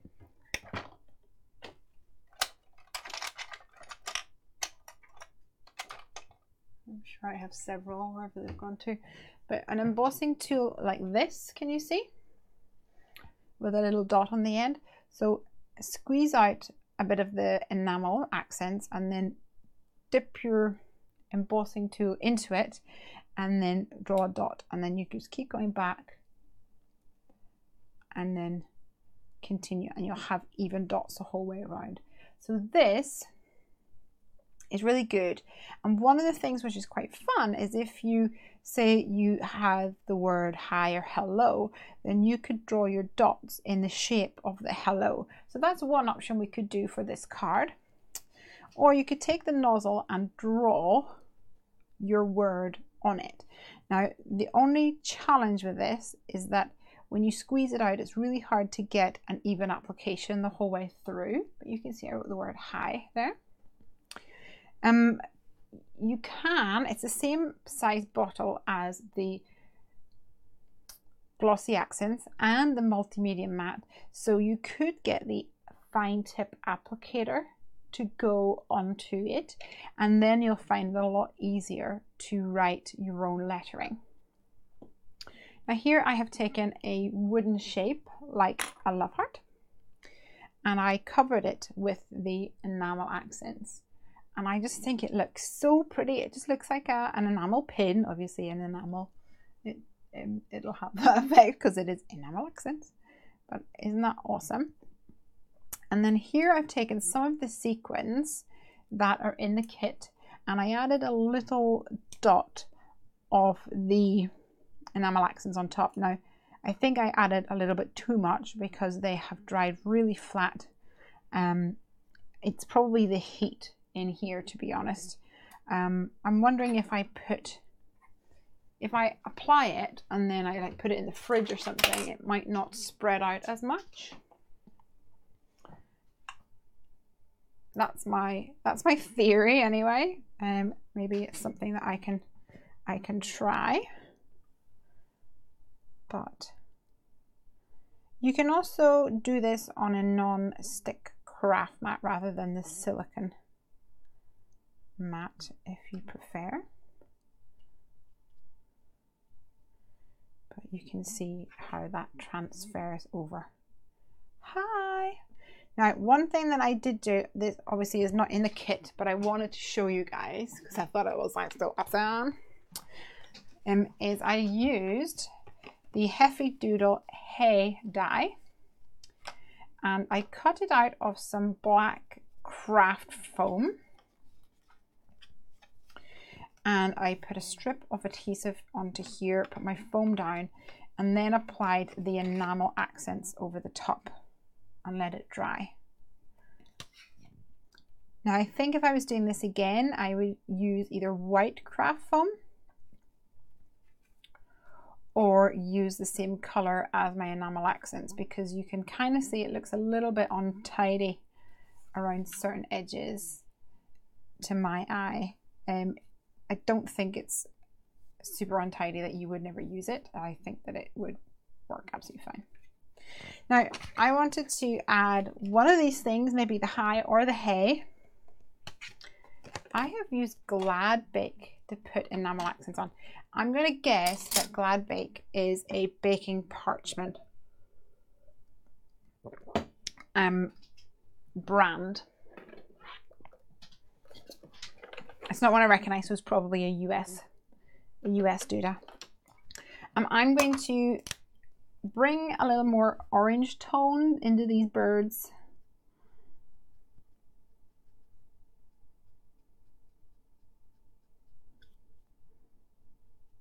So that my enamel accents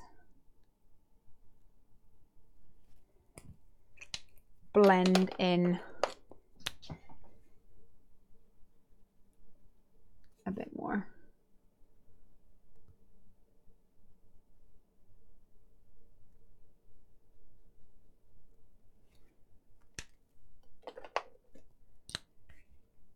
Yes, it is a baking parchment and it works very well. Thank you. There you go, baking parchment also will work wonderfully.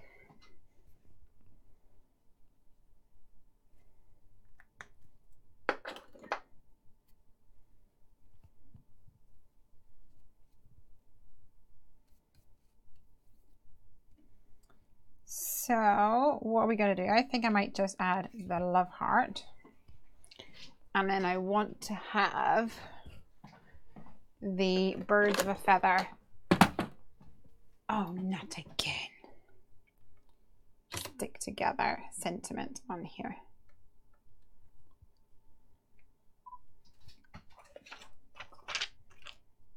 We'll stick that on in a second.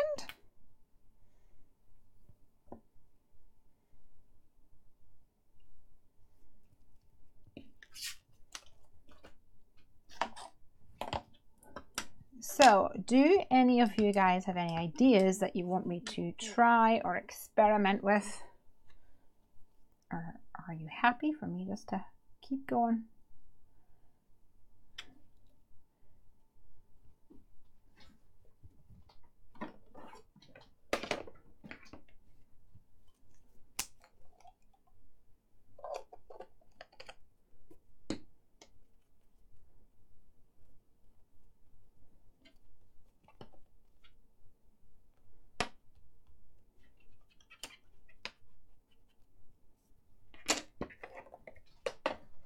Okay, birds of a feather, stick together.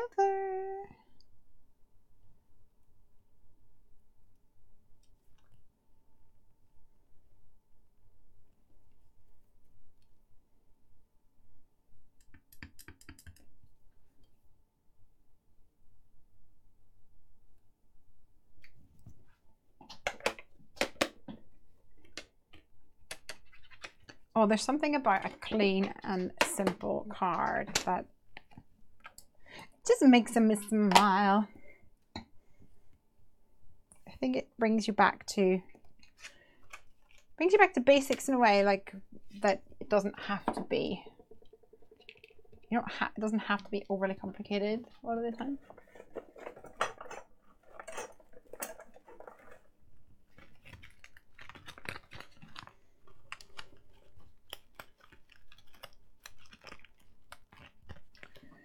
Blue dots, there we go. Hey, is that like Nouveau drops or different? So the concept is the same, i.e. a box of a liquid substance with a nozzle, and you can create little domes, I guess is the word. You create little blobs. But the actual substance itself is very different. So this, I guess the only way I can think of describing it is more plasticky. So you can see that, can you see on that love heart as I turn it, the shine, it has that enamel look, enamel accents, enamel look. And I just think that it gives a very different finish compared to the Nouveau drops. Both are beautiful. I use Nouveau drops on parchment squares then when they're dry. It looks good. Brilliant. That's a fantastic way. I love that you guys are sharing your tips. All right, I want to, let's touch base then. What have we got? We've got 4 cards now.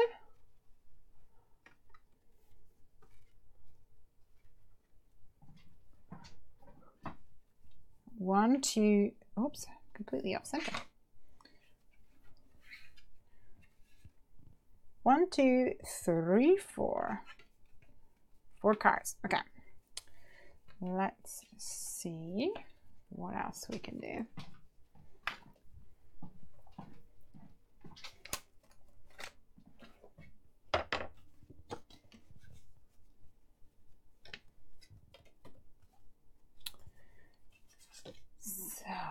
I wanted to use some of the pattern paper. This is one that Laura made that I love.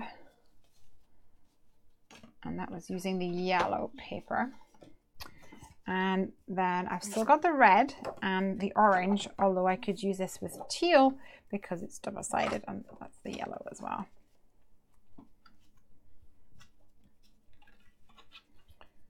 So let's see what we've got here.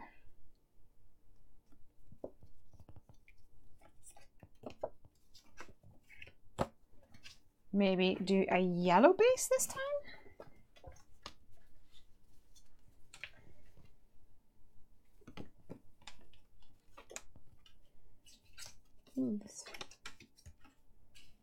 a yellow base with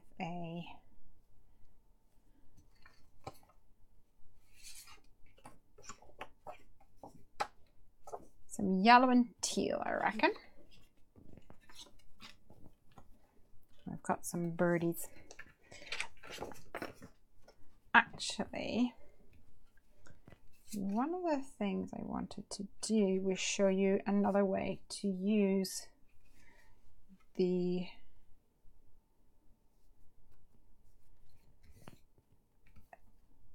finger dauber.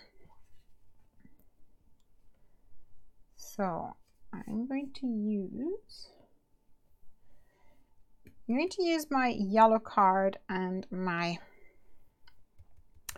white solid cardstock on top, but I want to have kind of a curve here. Now you might like to have some sort of a tool to do that, but I'm going back to basics, so I'm going to just freehand a curve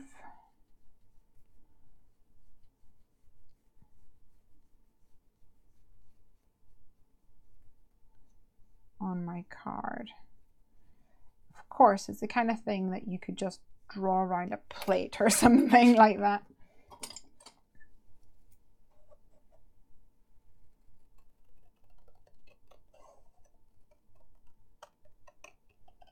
I'll say it again, you're making handmade cards. Doesn't need to be the epitome of perfection.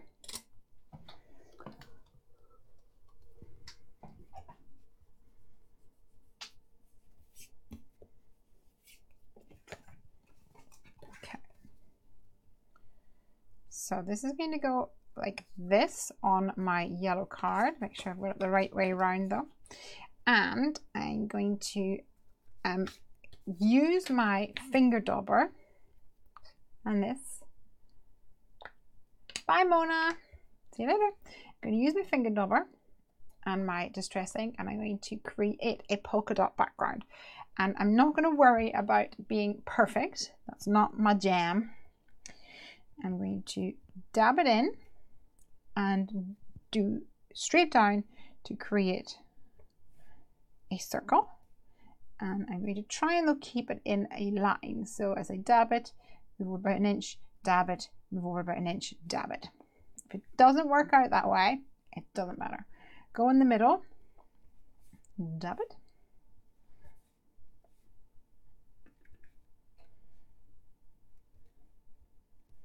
and if you overhang the edge, it'll actually give you a more realistic finished look. I noticed that when I was at the show, is that people were stamping, but they didn't like overhanging the edge, which is actually one of my most favorite things to do.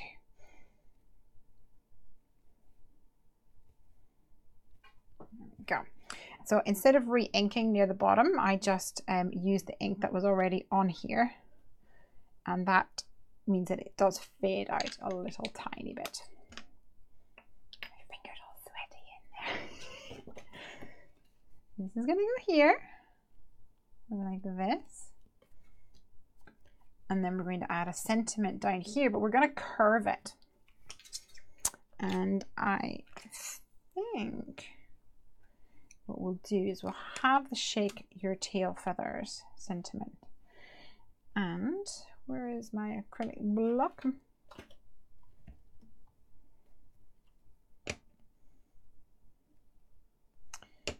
So if you take this and you fold it, or you put it upside down, and then you put this one on top, like this, you can use that as a guide. Now I like to put mine down straight first of all, because I want my center point to be straight. Then I lift the edge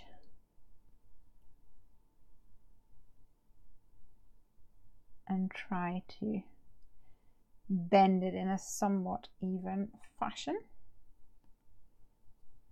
like that, so you have a curve. Let's flip it back over. Oh, there's my battery. I'll get that replaced.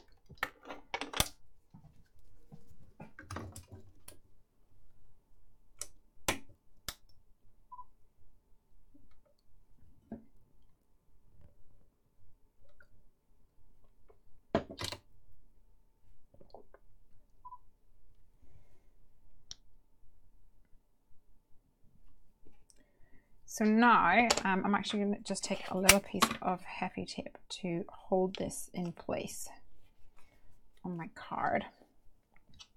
Somewhat in place anyway. And this is going to stamp here in a nice curve that mimics the curve of my card. That's the idea.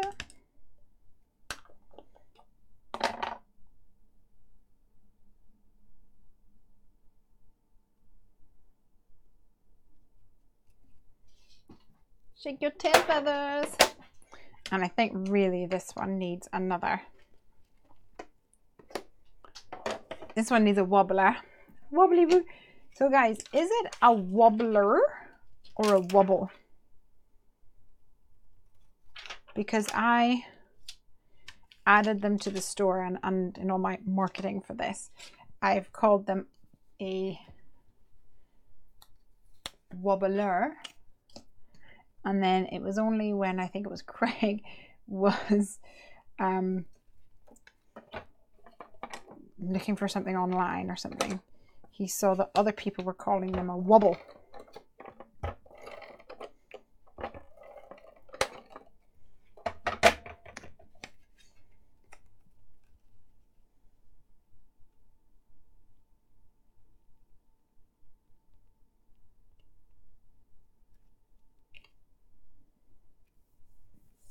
Okay, now which one of these did we want? I think I wanted this one that's sort of dancing, and this guy looks perfect for the occasion, doesn't he?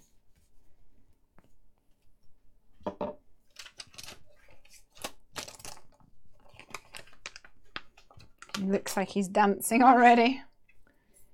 Aunt Max says, I think wobbler. I think wobbler too, Aunt Max, but totally doubt it myself.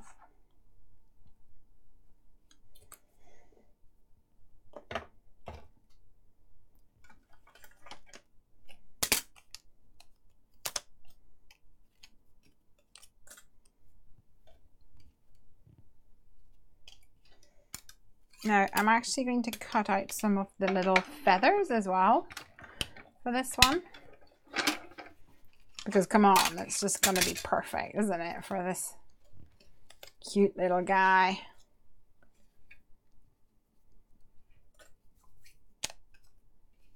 I think I'm going to put him down here rather than up top. I think he's going to work better down there. Wibble wobbly woo!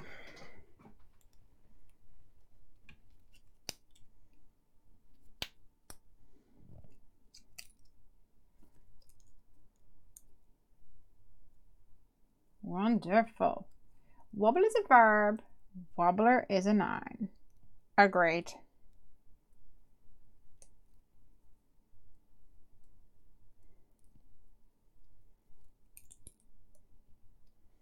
Or maybe a wobbly.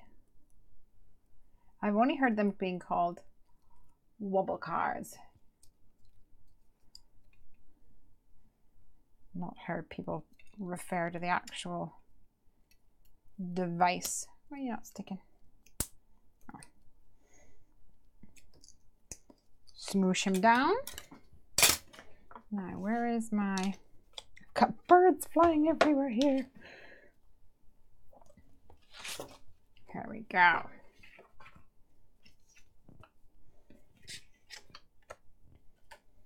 So we have got dies for each of the feathers as well. Dies for all of the elements, of course. Can't leave anything out. That would be rude.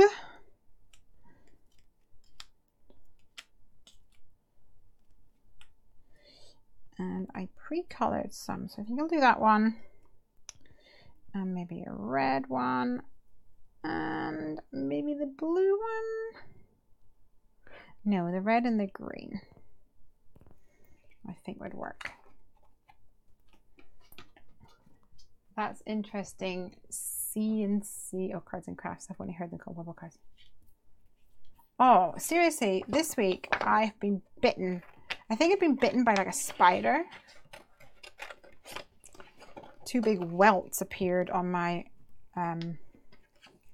my leg, like pretty much exactly the same spot, but on different legs. And they were really quite vicious looking. Don't worry, no pictures. They've kind of healed by now, but it's been a nightmare not to scratch them, because I know you scratch, histamines, it's going to get more itchy. It's not good for you. Oops. I think that's maybe a little bit on the small side. And so I wasn't scratching them, so they've gone away. But today I have got another discovery on my leg. So I don't know, maybe there's like a disgruntled spider living in my craft frame or something. I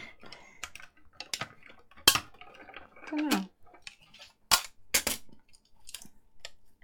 I thought it might have happened in the middle of the night, but either Craig's not tasty or it's not in the bedroom, because he's been fine.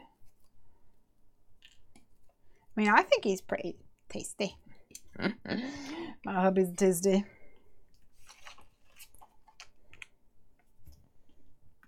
I have to say that I'm his wife.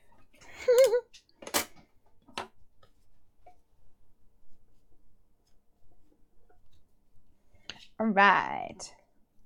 I'm going to add these with the little puppy dotty. How are we doing for time? We're doing okay.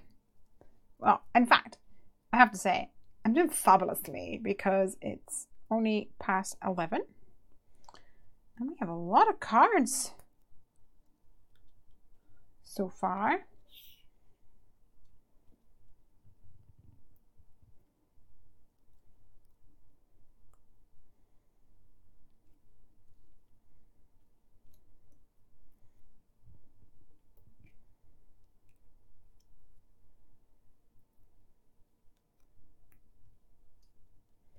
Here we go.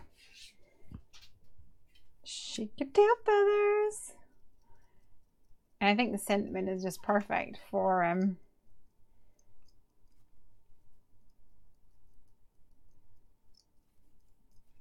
the wobblers. Sorry, I got distracted by pinging it. All right, what are we on? 1, 2, 3, 4, 5. Boom! Once I got a fish alive.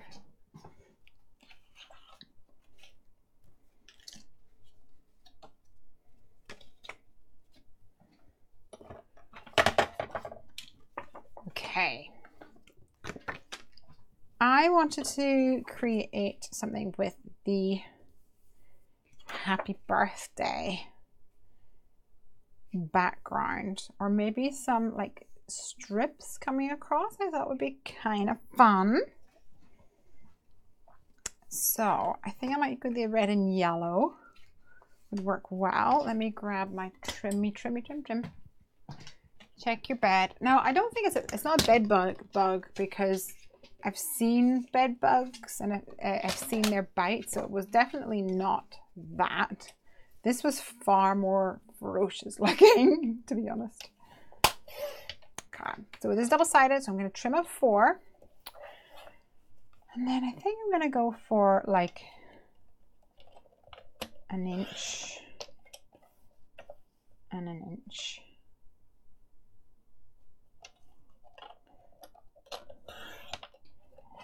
And an inch. Oops. And an inch.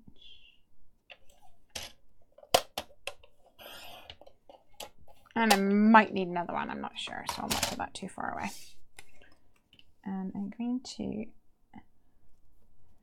create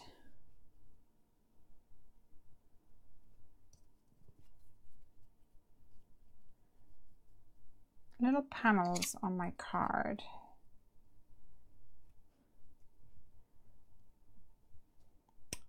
Like this.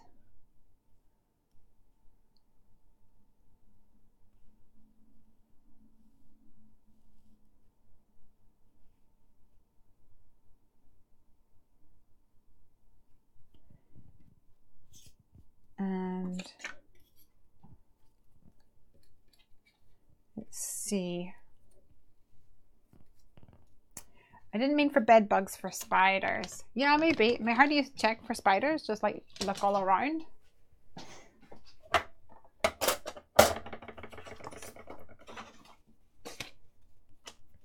I'm not really scared of spiders. Like, they're not going to kill you. Well, certainly not in this country. They're not going to kill you. Maybe they do in other countries. I'm not sure. This one's cute. This one's a bit more vivid, perhaps.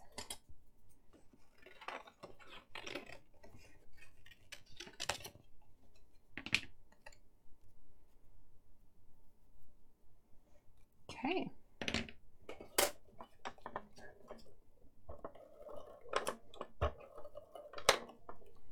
So 4 inches wide, and I'll leave an even border,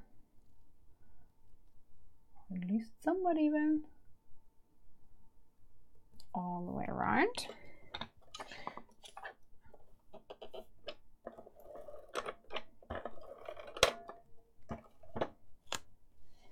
And when I'm doing like this kind of thing, I always do top and bottom first. I think it helps me get the rest of it evened out.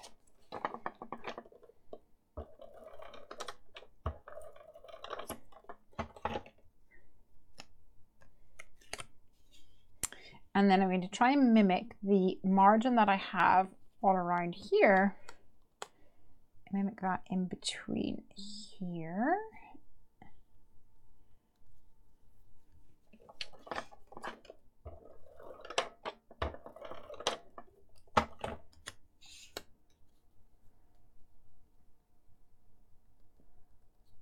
And add that one.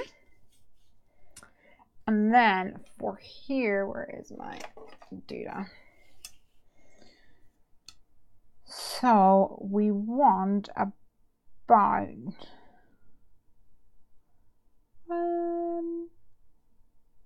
just over 1.5 centimeters, I reckon. I'm going to cut out of some black cardstock.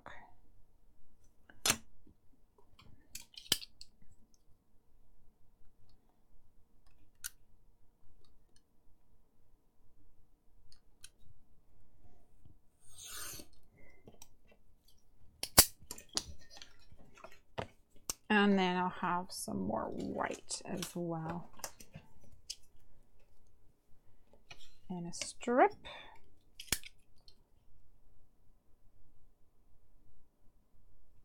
For 1 centimeter.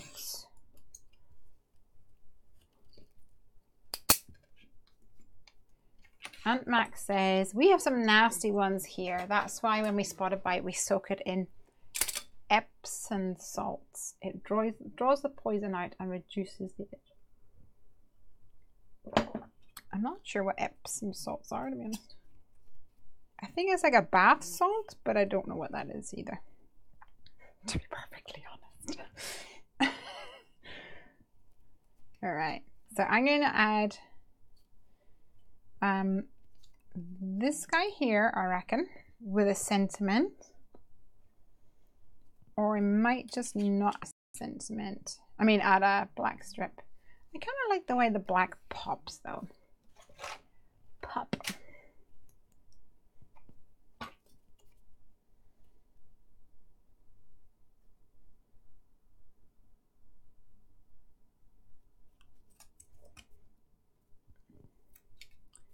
That's a good idea. Where are you? Where are you, Aunt Max? Where are you? Don't say home. Where's home? You're in the States, I think.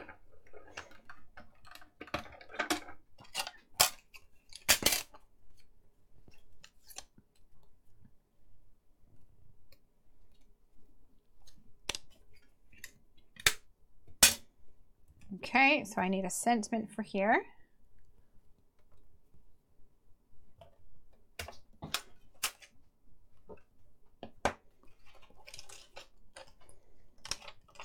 And oh, I've not used my swing yet.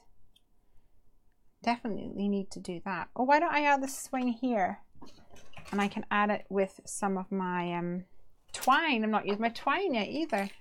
I keep forgetting all this wonderful things that's in this kit. I've not used any sequins yet either. Jeez. Jeez Louise.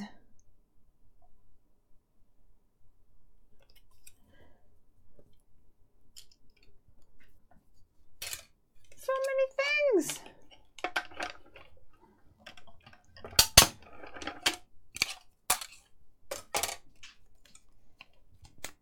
And I've only used my stencil once.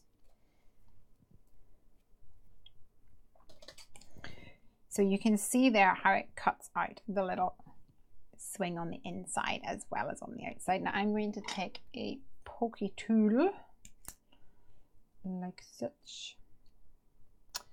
And I'm going to grab just a scratch piece of funky foam or craft foam and then stab a hole through there so that I have a decent hole in my sewing.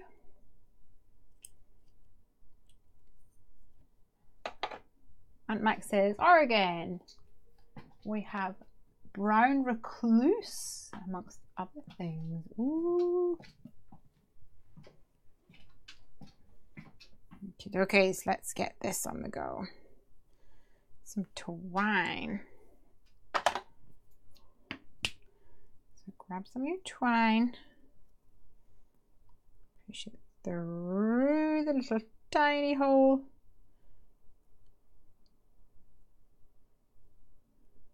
Like this.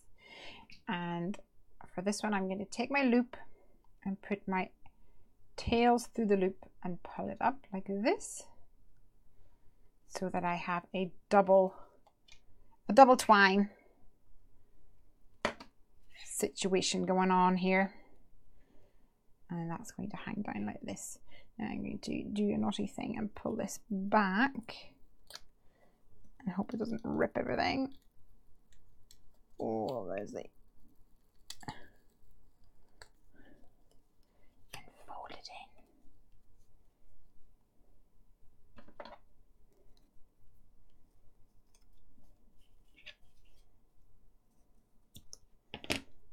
And then stick it back down again. Hindsight's wonderful. Right, so I'm going to stick this down so it hangs down slightly past my lello, and I'm going to use a little tiny bit of glue pen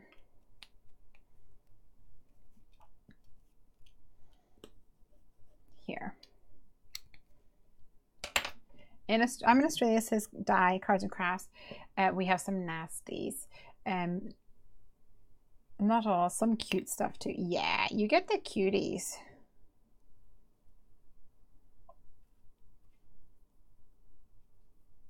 Oh, I completely forgot about my black bit that I was going to put across. Change of plan, my friends. So it's going on here, and I'm going to have swing by anytime. Whatever it's called.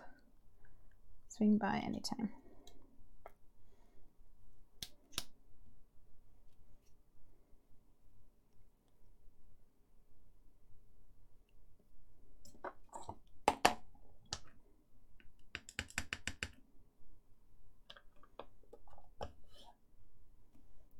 Don't feel like I'm quite straight at the moment.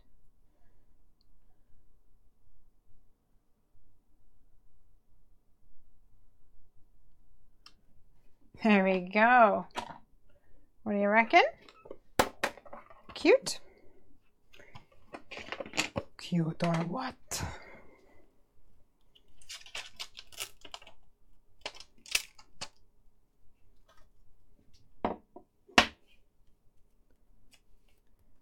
And a little sticky foam for this guy.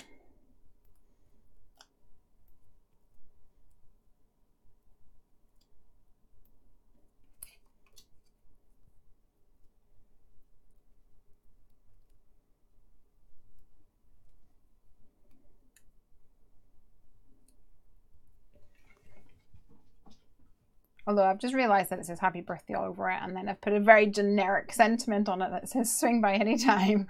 But I could probably add the happy birthday on there. But I think it still looks really cute. All right, another one. Let's see what else we've got over here. We've got loads of cardstock left. Like, don't even have all of it here. There's loads left. Loads and loads left. Okay, so I started a card earlier and then I was like, I don't like it. But now I see it. I kind of like it.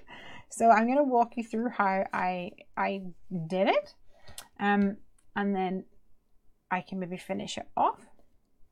So this was using the Unbelievable stencil, but instead of using it to ink through, what I did was I actually put it onto a craft sheet like this.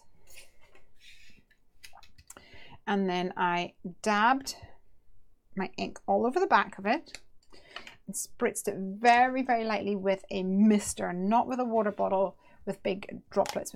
This is a mist, so it's a real fine, fine mist. And then I took a piece of card to it and I brayered over the top. Now, whenever I pulled it off, it's not as, like the leaves weren't as pronounced as I was hoping they were going to be. But then I came in with my ink daub around the outside, and it definitely made it look a little bit more cohesive. But now that it has dried completely, it actually looks really quite cool. I like it a lot. It's quite subtle, but it's got loads of texture. So I'm going to add a sentiment and a birdie. And I think that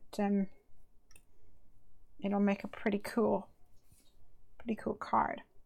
So I'm going to be very simple, and with this I'm going to use 2 black strips. So it's my black card again. Hi, Yels. I'm going to trim this one down into 2 thicknesses. What is my craft knife?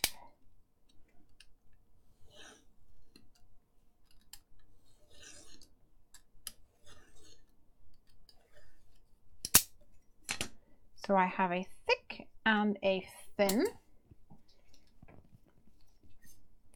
And this is not going to be complicated, you guys. This is going to be like the super easiest thing you've ever seen.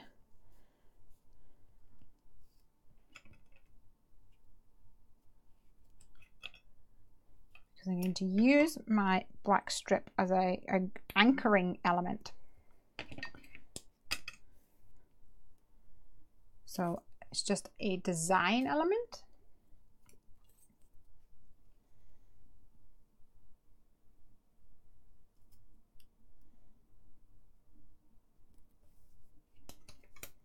That helps ground my stamped image.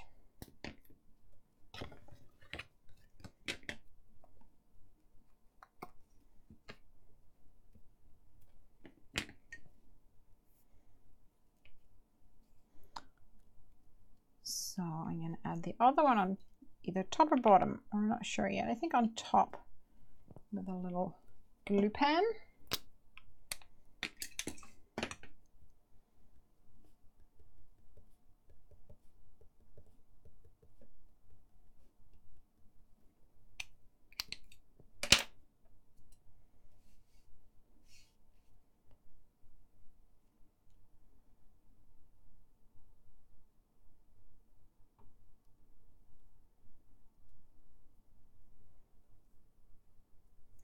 Question.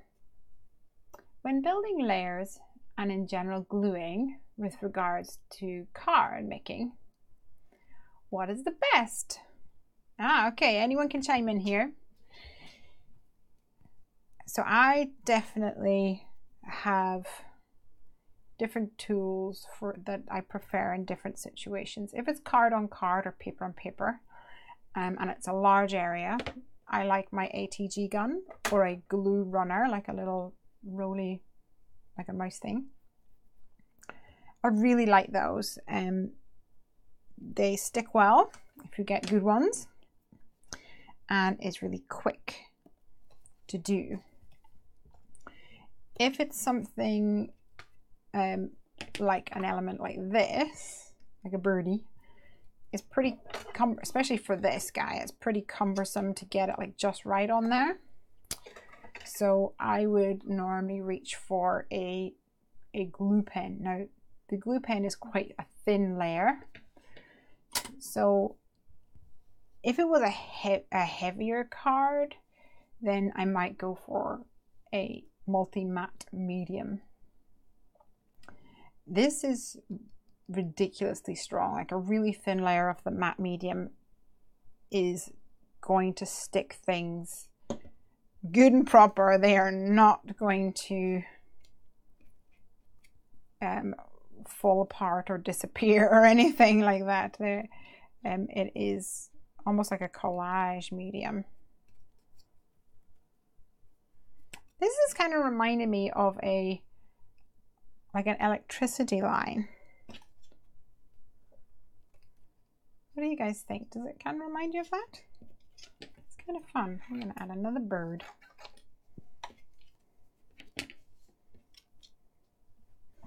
You know, you see the birdies perching on the sky. That's fun. So there's probably about a few, 3 or 4 go-to things that I use. My ATG or tape runner. I'll always have sticky tape, because if it's like a long line like this, I think it's going to be, it's more the fact that it's cheaper, like the sticky tape's a bit cheaper, and you'll get a nice even straight line on it. A glue pen, definitely need a glue pen. These are in the store now. And then either something like the multi-matte medium or the Tombow Mono multi-glue, which is in the store. I like it a lot. The Tombow Mono multi-liner, which looks like this. And I'm not using tonight because this is done. And I noticed earlier actually that my new one is somehow in Piper's bedroom. I don't know what it is doing up there, but it is indeed in Miss Madam's bedroom.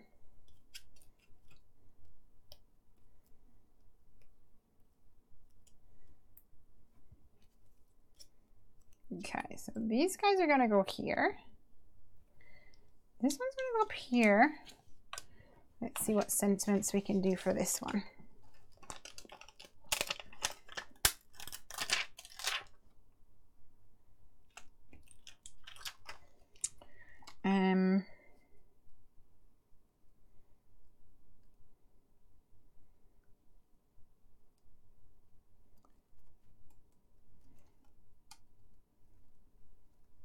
I think maybe the Wingman will work for this because there's lots of birdies.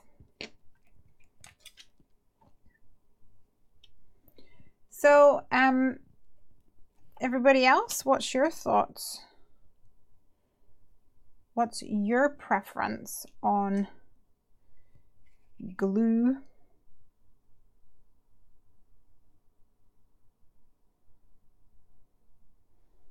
and adhering elements?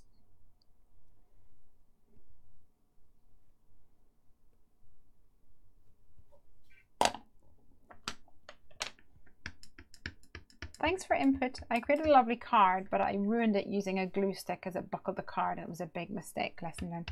I have not used glue stick since like my doing any card making. In fact, I refuse to buy Piper a glue stick as well.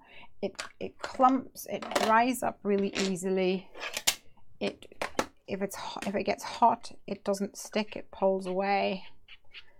I'm not a big fan of glue sticks. If I would recommend something to you, I would say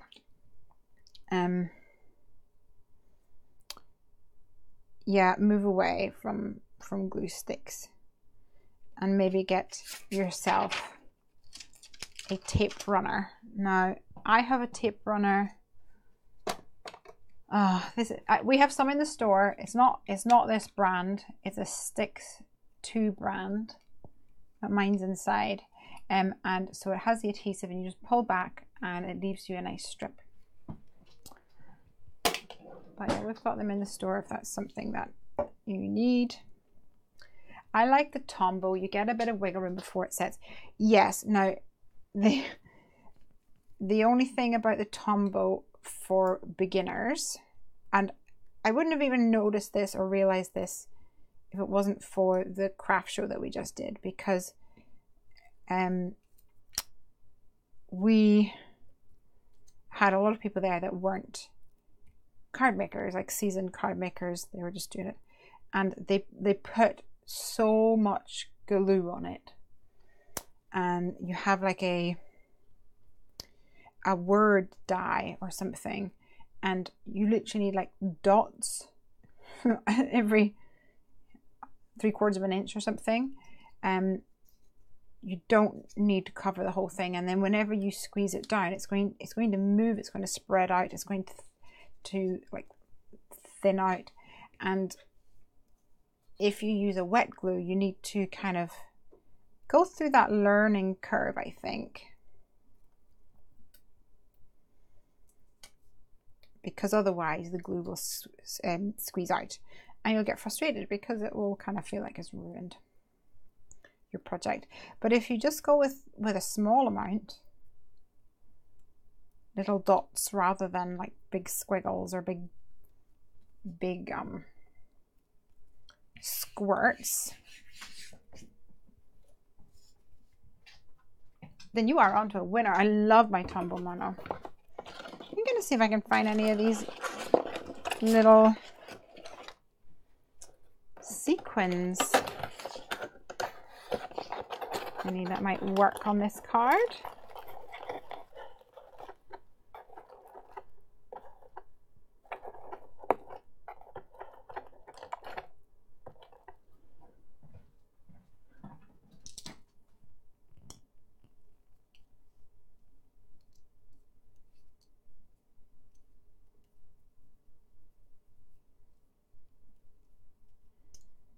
What else have we got? They're all loose in the box and they're really hard to pick up.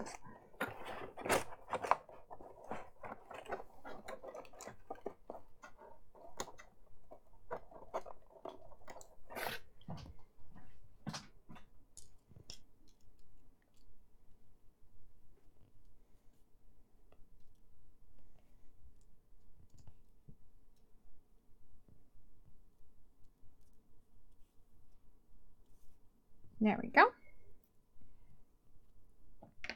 Yeah, you don't need much. Hi Yels, where are you located? I was taught with any wet glue to start with a small brush if you're afraid of creating a blob until you get used to the wet glue. I use Tombow and art glitter, says Ronnie. The Tombow is great though. I do like it a lot. And it seems to last forever as well. Okay, we'll add some of these cute little sequins on here.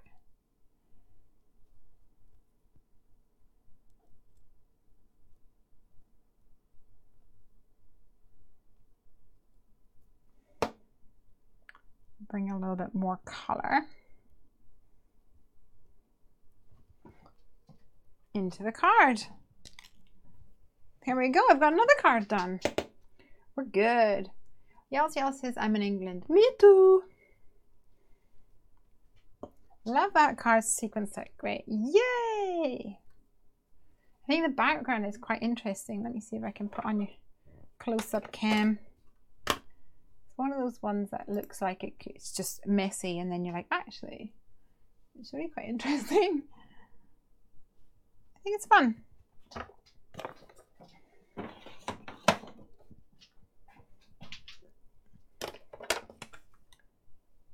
Okie dokies. Oops, something just fell off it.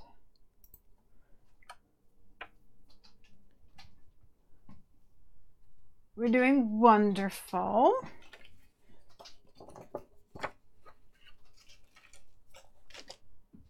And I think we'll do a little bit more inking. So I just wanted to talk a little bit more about distress inks, because for those who are new to distress inks,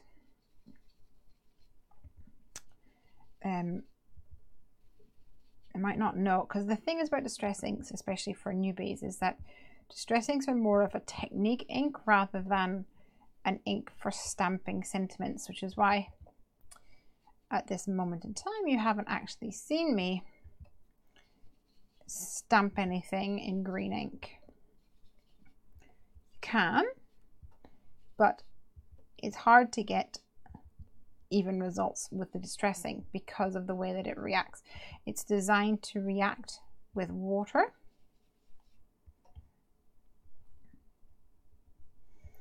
And because of that, it's not as easy to get a smooth stamping result.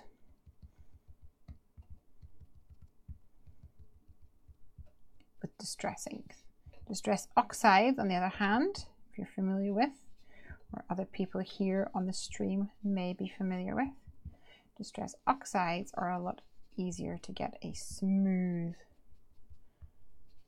result.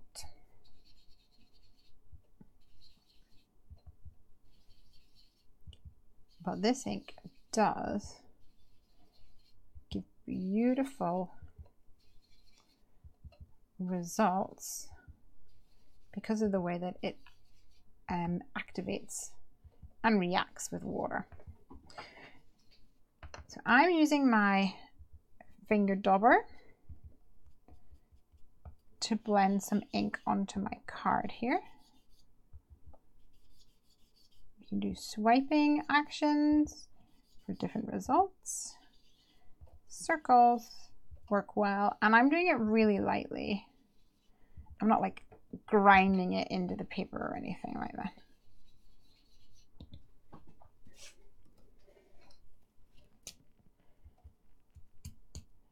And I'm going to come back in over the top with a bit more of a heavy dab, dab, dab to add a second layer of ink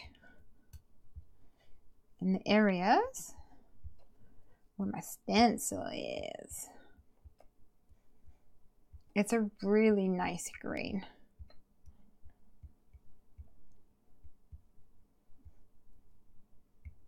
It's like a spring green. I think I would call it like a spring green. So you can see the way that that's coming out. It's beautiful. And keep going, building lots of layers.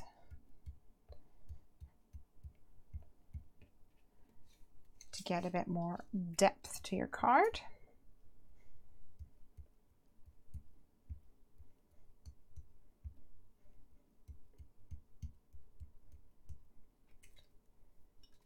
Oops, I missed my corner of this one.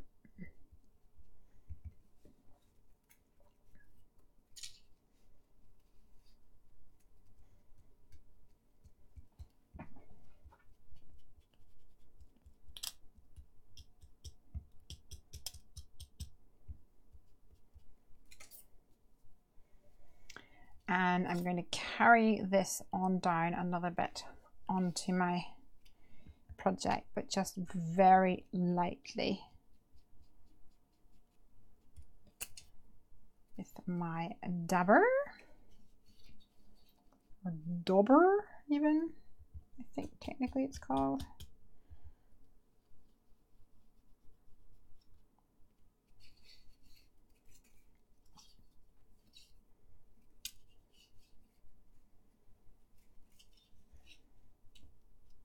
And in this stencil, the leaves are in different orientations. So find a leaf that works for you, rotate your stencil, make it work.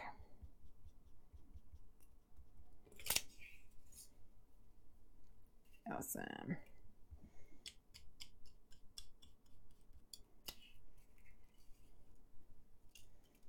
Such a fun stencil. I think I saw Noga say earlier that she thinks that we should create a kit like this using the Oceans of Love collection. If you guys have any other requests like that, you please go ahead and let us know. Let us know what it is that you want to see. And we'll see what we can do to make it happen. All right.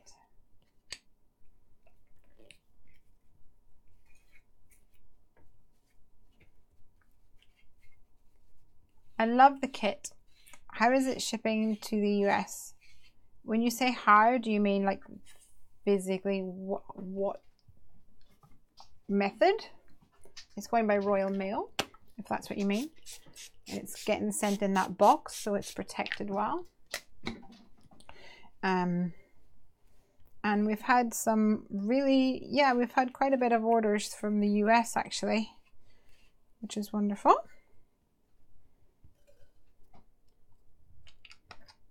Now, one of the things I wanted to do here is add some ink to my acrylic block. It's hard to see.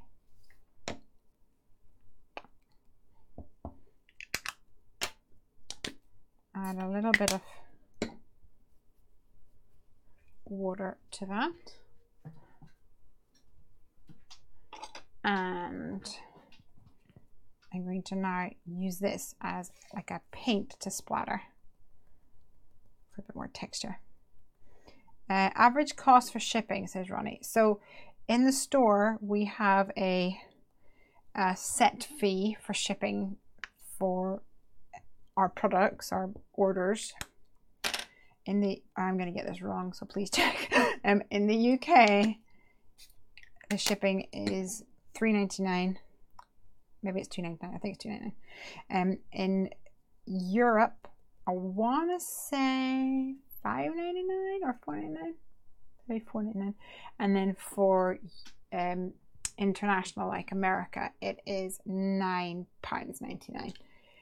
So in all of those cases, it costs me more money to ship the books than what you're paying me.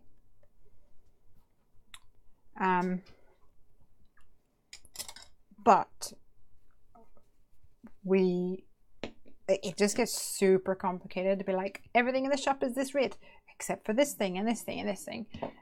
So at least for now, you get really cheap shipping for that. Speaking of orders, is it better to buy Heffy Doodle products straight from you, or can we get away with buying them with UK businesses shipping? You do whatever you want to do.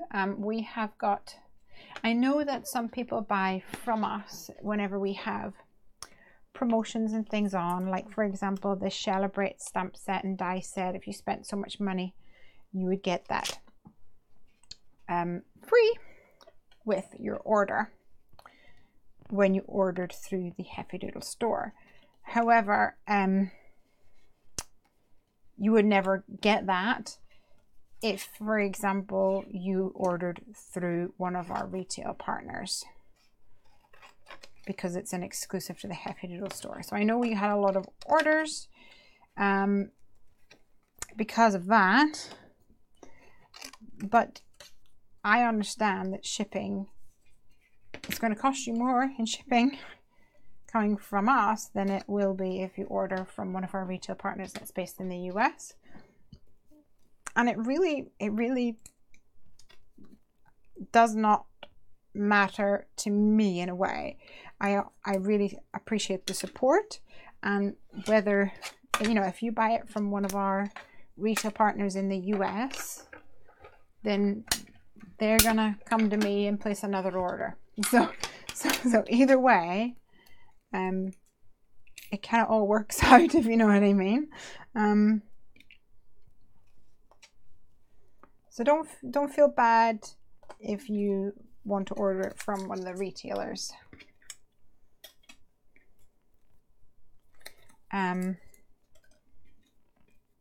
Yeah, that is absolutely perfectly fine. I've discovered, I think I want it this way. Do I want it this way? Yeah, I do, but now it's the wrong way around. I'll need to trim it off.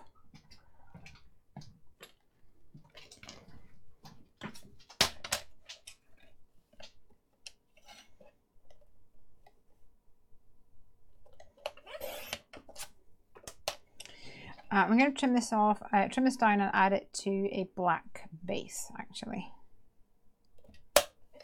Oh, good. I always buy the new release straight from you for the first set I buy, but now I don't have to feel bad for buying the rest through Simon Says Stamp or what have you. No, you don't have to feel bad at all about that. Like I said, if it is good, if I have... if you buy from Simon and then Simon has to come and place another order from me, that's really good, because then Simon Says Stamp the next time as well is going to order more than they did before, right?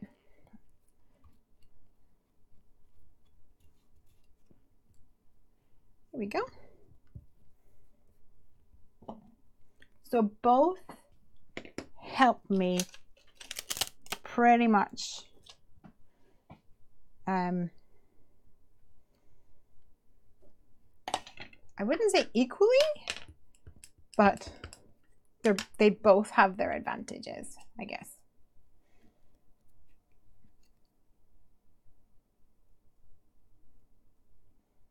Happy birthday to you.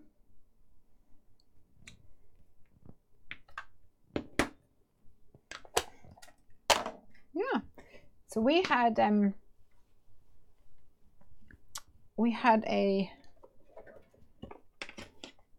massive difference this time between so for our retail orders, for example, when we first launched, as you can probably expect, the orders were quite small, and now they are more than what they were like this time last year, or this time 6 months ago even. And that's because people are buying Heffy Doodle from those stores. So it's all good. The important thing is that you get to play with new, fun products.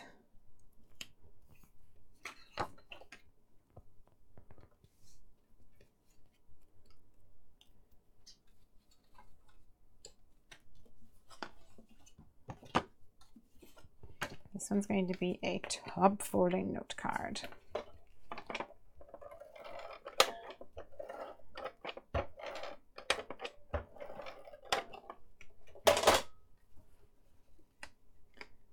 Do you ship to Israel as well? Yeah. We ship worldwide, although when you set up... Noga, she's in Israel. So we've shipped to her before. When like setting up the store, it like automatically selected countries, which was supposed to be all of them, and then we realized I think it was actually Noga that messaged us. We realized that actually there was some countries that weren't being included. for some reason. So I think Craig went and fixed it. But if you have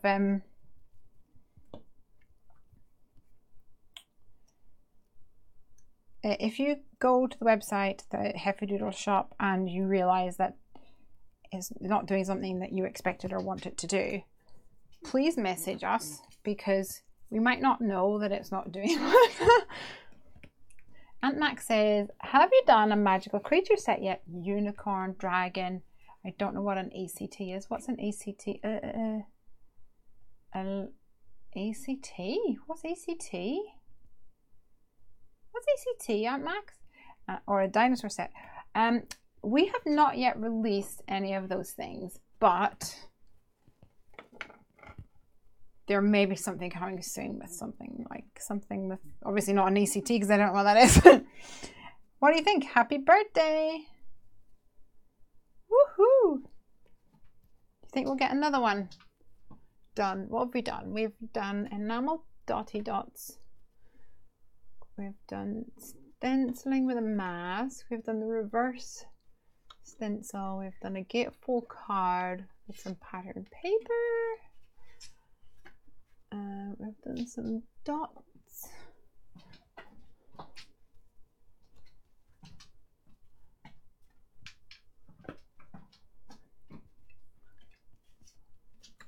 Loads left over. Like, I can't even bring it all over to you. Stuff.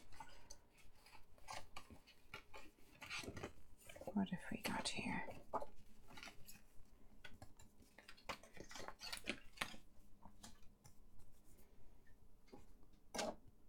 Oh, Ace, oh, etc. Oh, sorry. Yeah, I know what you mean now. I thought ECT was like electromagnetic. I got very confused there for a minute. I didn't realize you meant etc.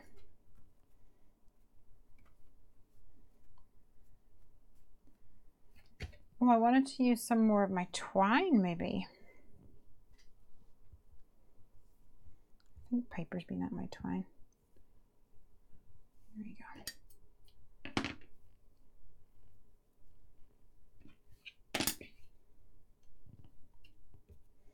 Oh, I know another thing that I wanted to do. I wanted to do some shadow stamping. So let's do it here.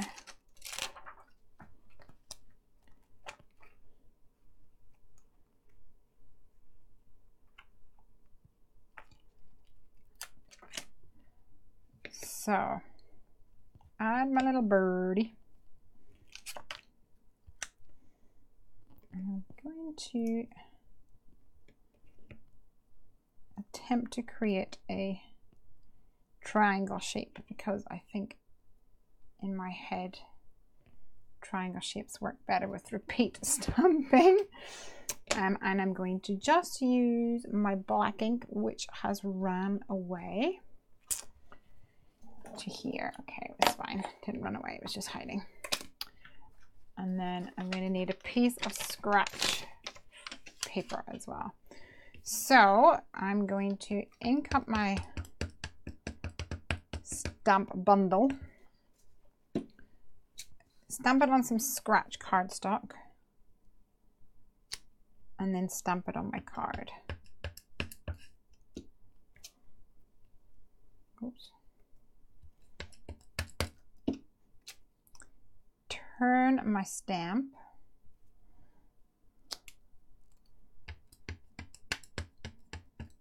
as I keep going. So the key is not to forget to stamp it once over here.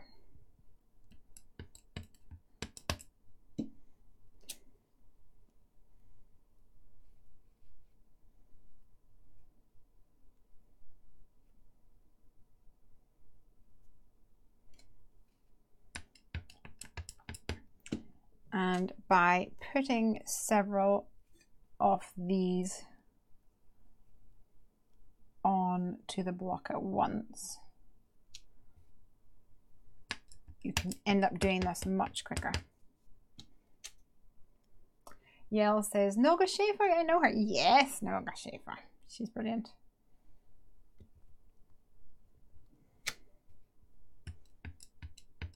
There you go then.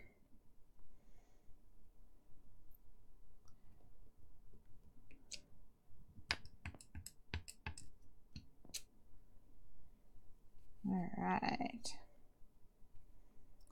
So I think this one will go like that.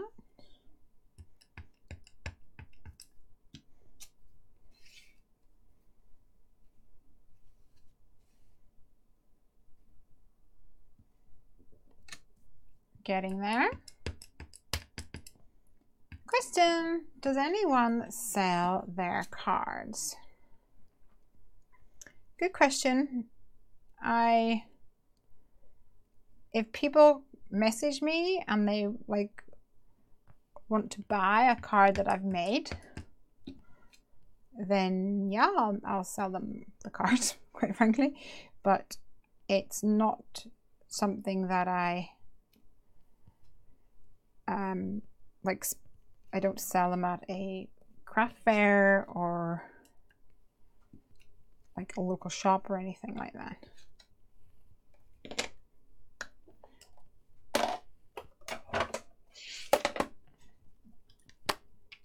Y'all says I sell on Etsy. Very good.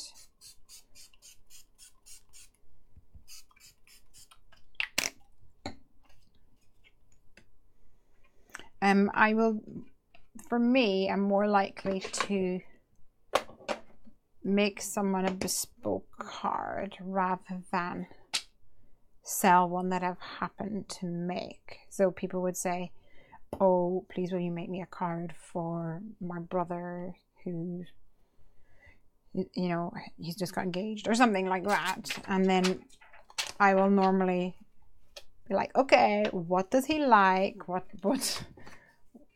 do you think would work for him or whatever? I'm gonna sneeze. Let me put me on mute. Oop.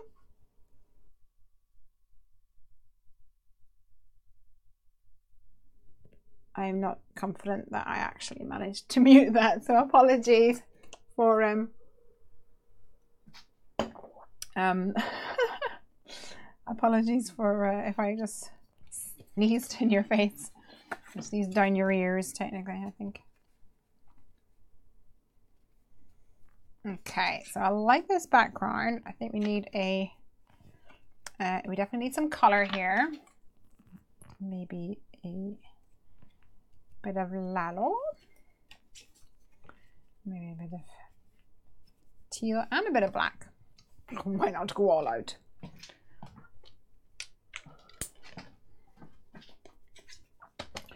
I ask this question because in England, it doesn't matter how much time or effort is taken. Ask more than £1, then it's a no-brainer. What do you mean?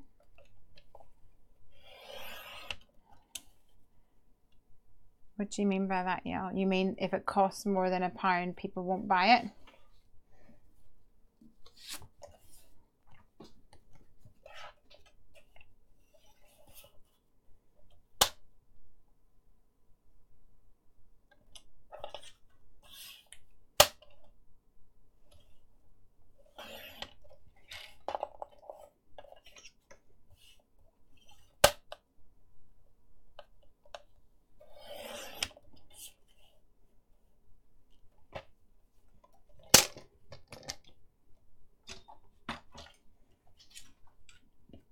I wonder if that's what you mean. If you ask more than £1, then people won't buy it.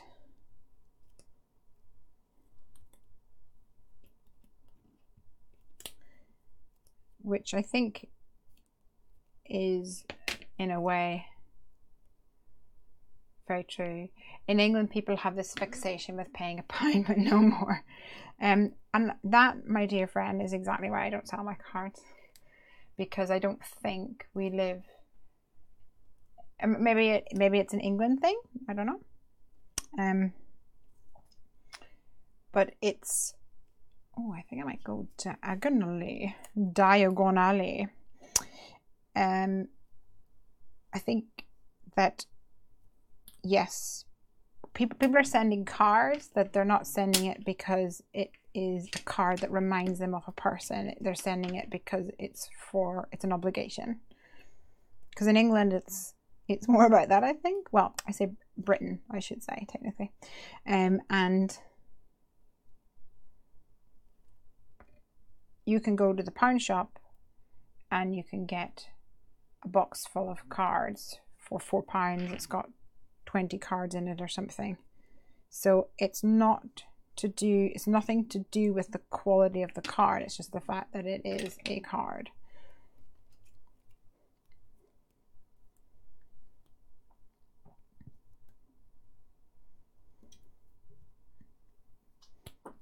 So people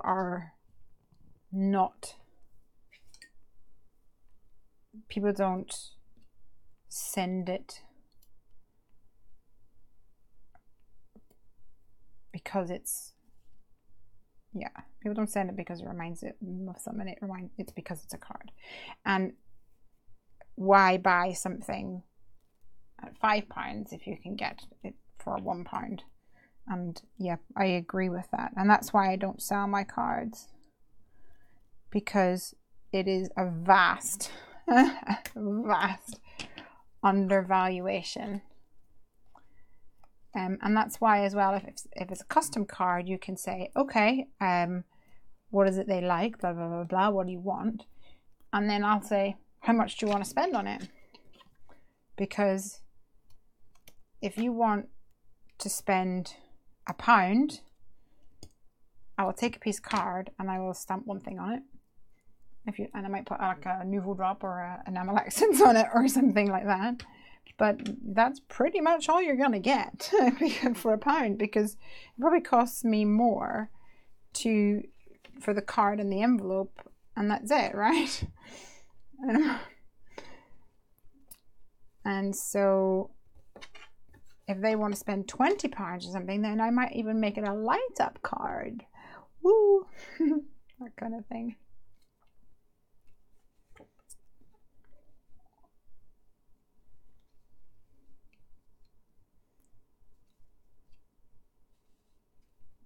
All right, I'm going to add some of this, but to hold it in place, I'm going to put a little notch on either end of my black card strip.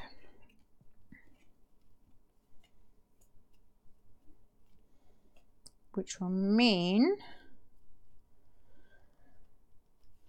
that it won't go wookies.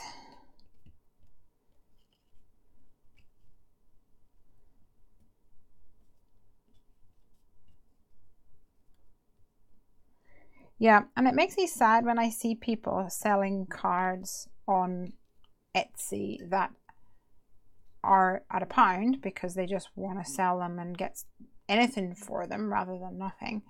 But then I know that would have cost them a lot more money to make and a lot more time.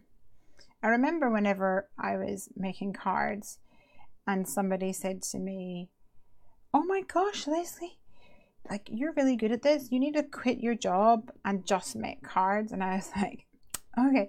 And you just like go, oh, thank you. Take the compliment and then move along, type of thing. And then they're like, no, seriously, you really need to. And then you're like, okay, let's do the math here. If it was just to sell cards, can you imagine? How long do you think it'd take me to make this card? How much do you think? So if it takes me an hour to make a card, what do you think my hourly rate should be? Would you pay that for a card? And then, of course, there's the fact that there's actually consumables that need to be paid for. I just got to the point where it was like the time it takes me to like upload things onto the internet in order to sell it, the hassle was far outweighed a couple of quid. Not what I would get back. But I've got a stamp company to run. I've got designs to be creating and live streams to be streaming. Oops, pardon me. And all that jazz.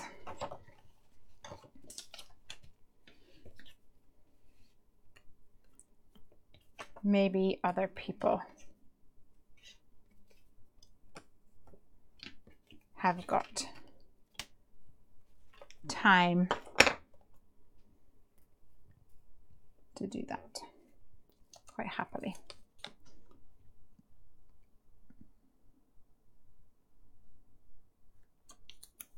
I just noticed it's gone past midnight. So we'll wrap up after this card, I think. In the US, says Aunt Max, I tend to pay $5 to $10. If it's super custom, I'll pay up to $20. Yell says it's a shame, and then when you make it personal, it is designer. It's designer, and it's custom. Like, it's totally one of a kind. Don't you think if you had samples for others to see in different themes, that it makes a possibility of profit? Some small mom and pop stores may be interested if they go with the area icons. Do you mean if I made cards that were geographically specific to my area and therefore have a high chance of being sold in like a little mom and pop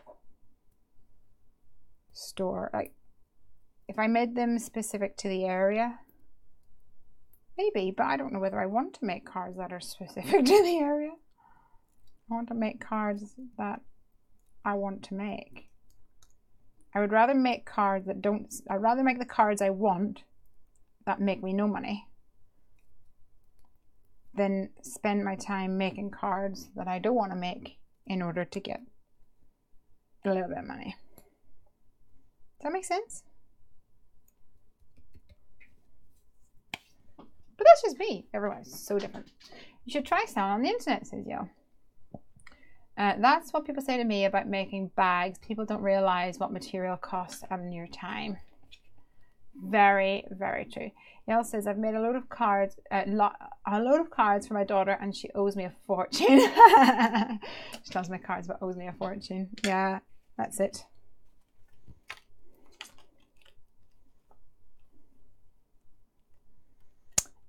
What if we add another? Oh, where's my other swing? I did this earlier, and oh yes! So I made a swing earlier, and then I colored the bottom section in with the enamel accent, which is really cool, I think. Do you not think?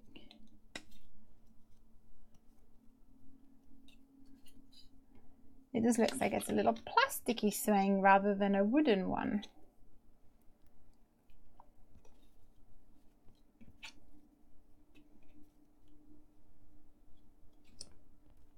Put him on there.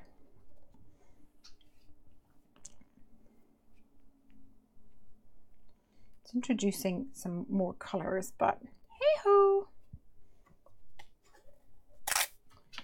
I mean to get your name out there and your quality apparent. Your skin would then be taken. Your skill would be then what would bring them back. I think it also depends where you live. Like if you live somewhere that gets a lot, like if I lived near Edinburgh Castle or something and there's going to be a lot of tourists around there, like I live kind of in the sticks, like there's no, even like coffee shops don't really exist near us because it's so, yeah, there's just not a lot of like people live here, but it's not people don't come here to see what sites there are. Not where I live here anyway.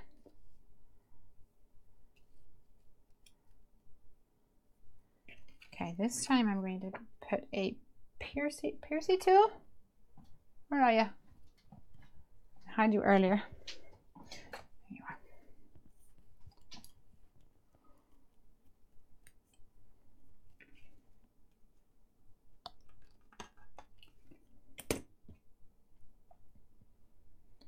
Yeah, so I think it depends on your market.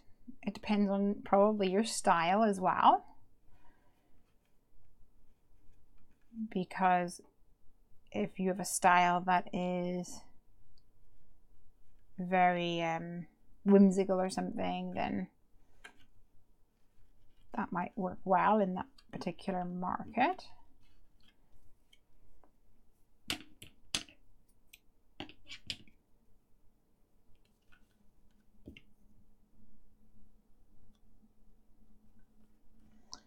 But I think going back to what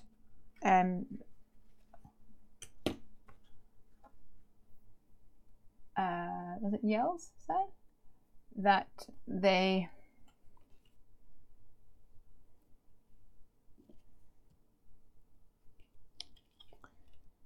if you put cards in a store and said that they were £7 or something, like in a mom and pop store, I don't think that's going to work. I think if you're going to have like cards for sale at £7-10, you probably need to have it in like a jewelry store or something that is selling higher priced products. Please understand that I am no expert whatsoever.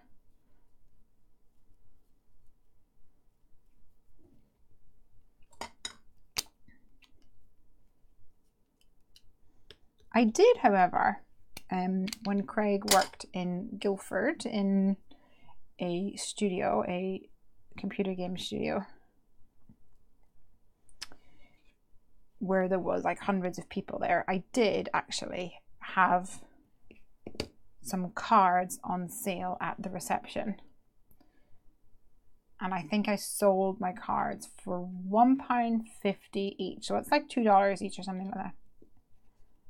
And as I'm sure you all know, it would have cost me far more than that to make the cards.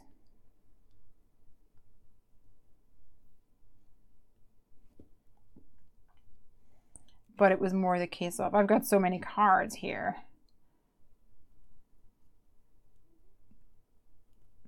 I don't want to dump them, obviously.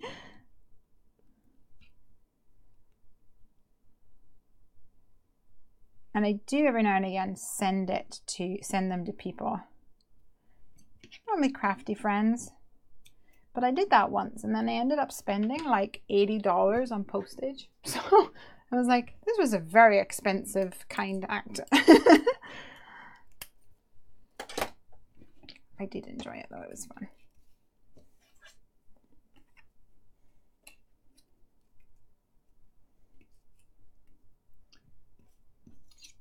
I think I'm going to add this guy and I'm going to make him a bit different color, kind of to match him a bit more. Rather than bring a whole host of new colors into my design. I'll add some yellow though.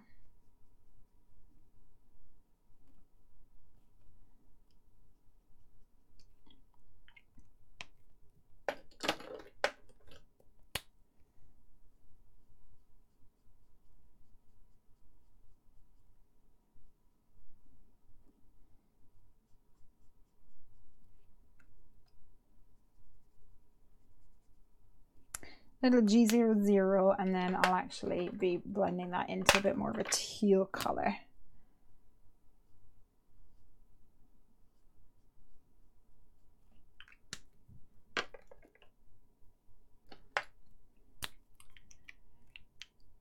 I see this set would do well at a pet shop. Oh yeah, totally. Most of mine might actually, like Yappy Happy Mail, and I do like my critters.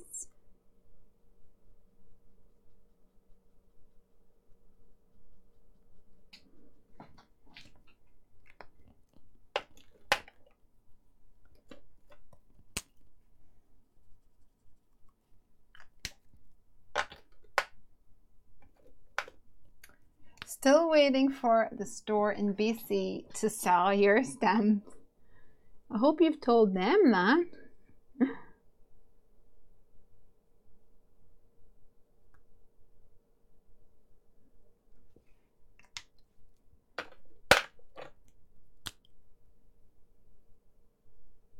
The best way for shops to prioritize Heffy Doodle is if their customers keep pestering them, saying, we want to have a doodle.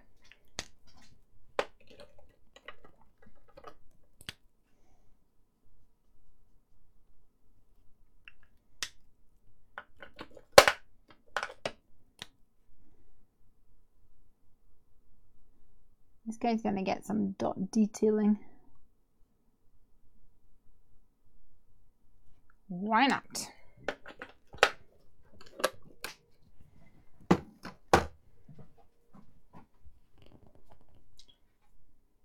There's a store that sells out of this world shoes. And I would like to design cards to reflect the shoes. I think if you buy these shoes for someone, then a card to coincide with the design would sell. I think that would be really awesome. That would be really, really cute.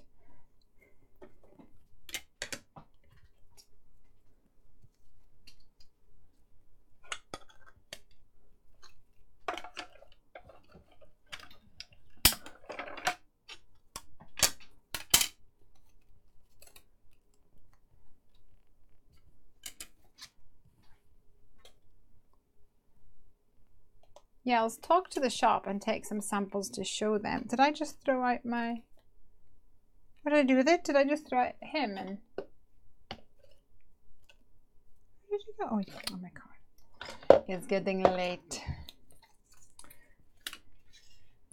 Talk to the shop and take some samples to show them. The worst would be a no, but maybe as a gift card with a to from would help. Yeah. Like you say, the worst they could say is no, but definitely ask to speak to the manager. Don't speak to any random person. And also, like, make sure that if it's fancy shoes and they're being sold like upmarket, make sure that your cards are well presented. Like, don't bring them in a cardboard box or something. Have them in a, you know, just buy a special container for them. Do a sign for it or something. No, like sellotape stuck randomly, that kind of thing. But yeah, definitely, I think that that would be a brilliant idea. You should definitely ask. And like you say, the worst they can say is no. Just don't get your hopes up and then you'll be fine.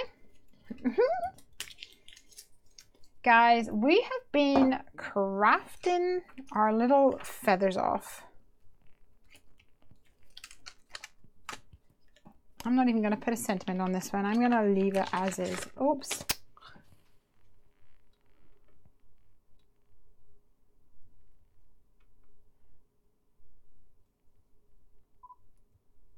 Come on.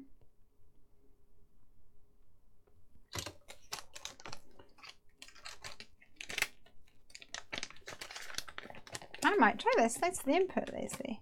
You're very welcome. Yeah, that's what I would recommend, that you,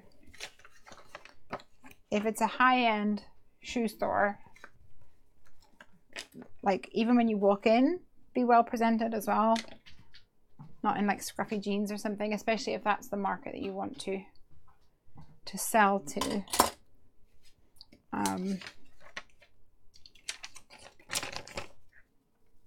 Then I think you're going to be, it's going to be received a lot better, because I think, I don't know what the word is, like sometimes handmade cards and scrapbooking thing and words like that, people just automatically associate that with this sort of homely, like they equate it in their mind with non-professional, which is actually not true whatsoever. Handmade does not equal unprofessional at all, but non-card makers don't always know that. Guys, how many cards did I make tonight? Loads. 1, 2, 3, 4, 5, 6, 7, 8, 9. Oh, you're kidding. This was almost a 10 cards, 1 kit situation. Quickly, make a card. Although technically we do have this one from Laura as well.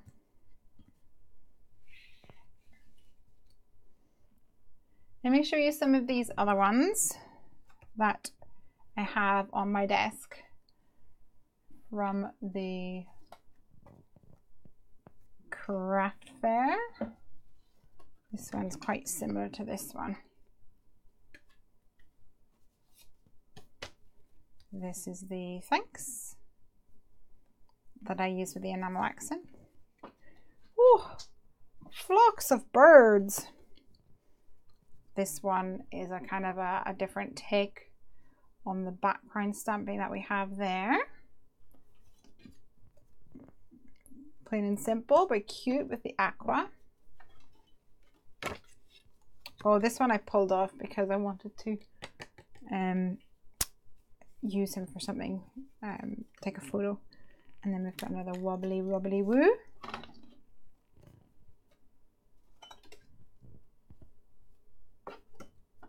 And another one here, which is slightly similar to this, but also kind of completely different.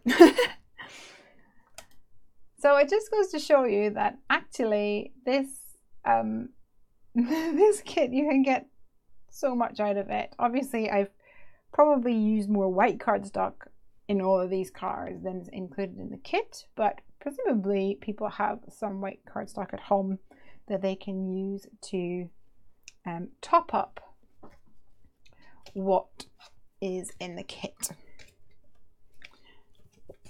And there's enough in the kit to get going. I think we've done pretty well, you guys. 1, 2, 3, 4, 5, 6, 7, 8, 9 cards from me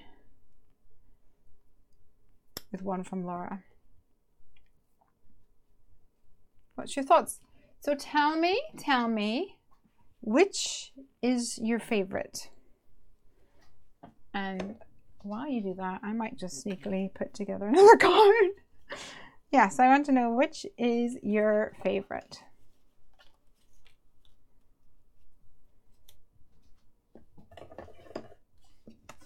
Because I am not getting beaten by a 10 cards 1 kit possibility.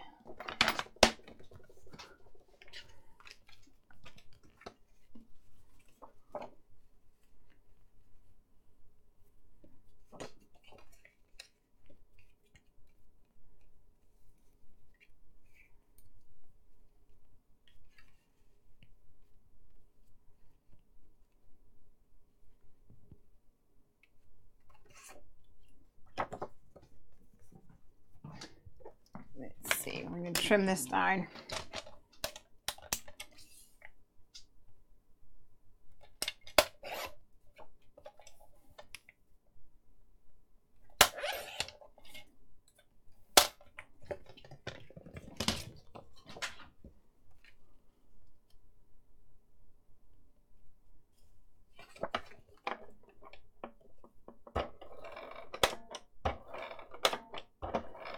I think that's a good thing about the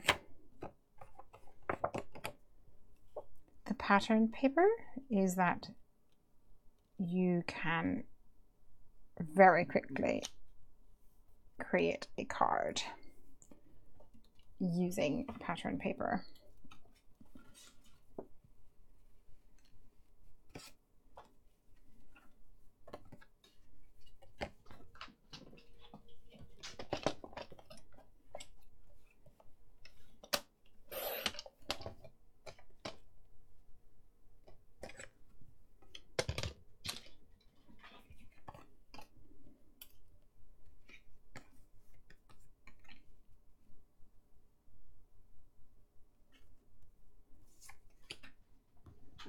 put this down.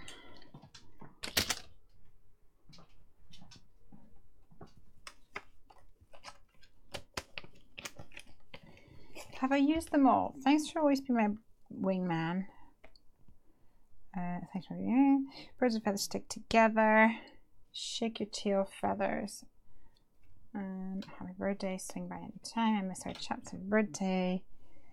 Well, I've not got the thanks for always standing by me, so let's add that one on here.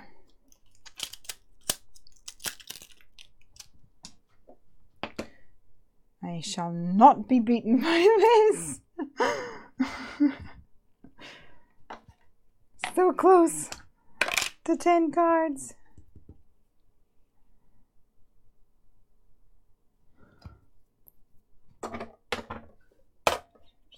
My body's saying it's 23 minutes past 12. Go to sleep.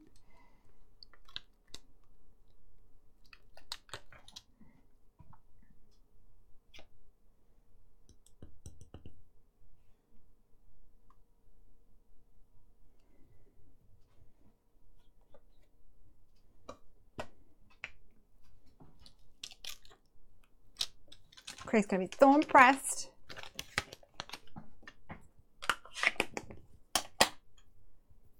And I tell him I did 10 cards even. Thanks for standing by me. And then this is going to go on here. And even though it's red, I don't care. He's gonna be cool.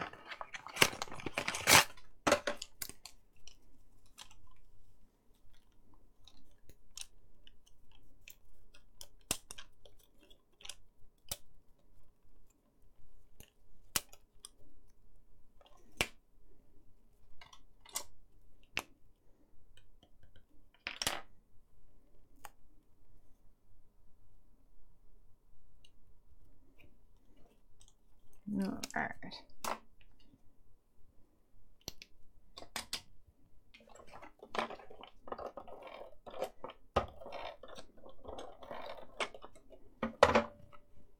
We're gonna do it, guys. I'm not 100% sure my white cardstock is overly straight, but I'm sure you'll forgive me. After 3 hours of crafting, 3.5, in fact.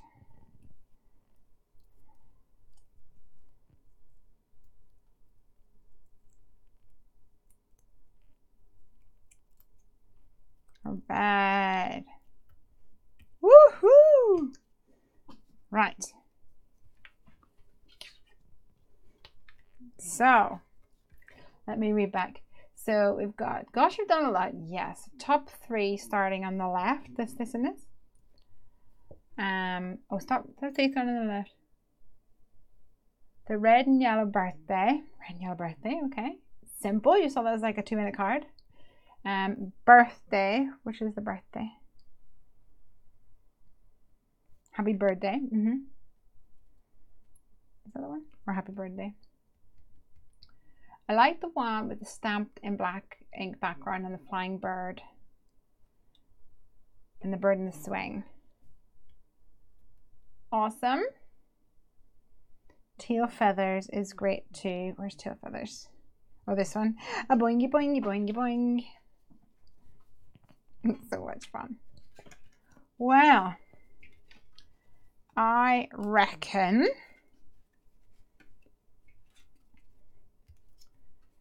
we have done pretty well with all of these. 10 whole cards.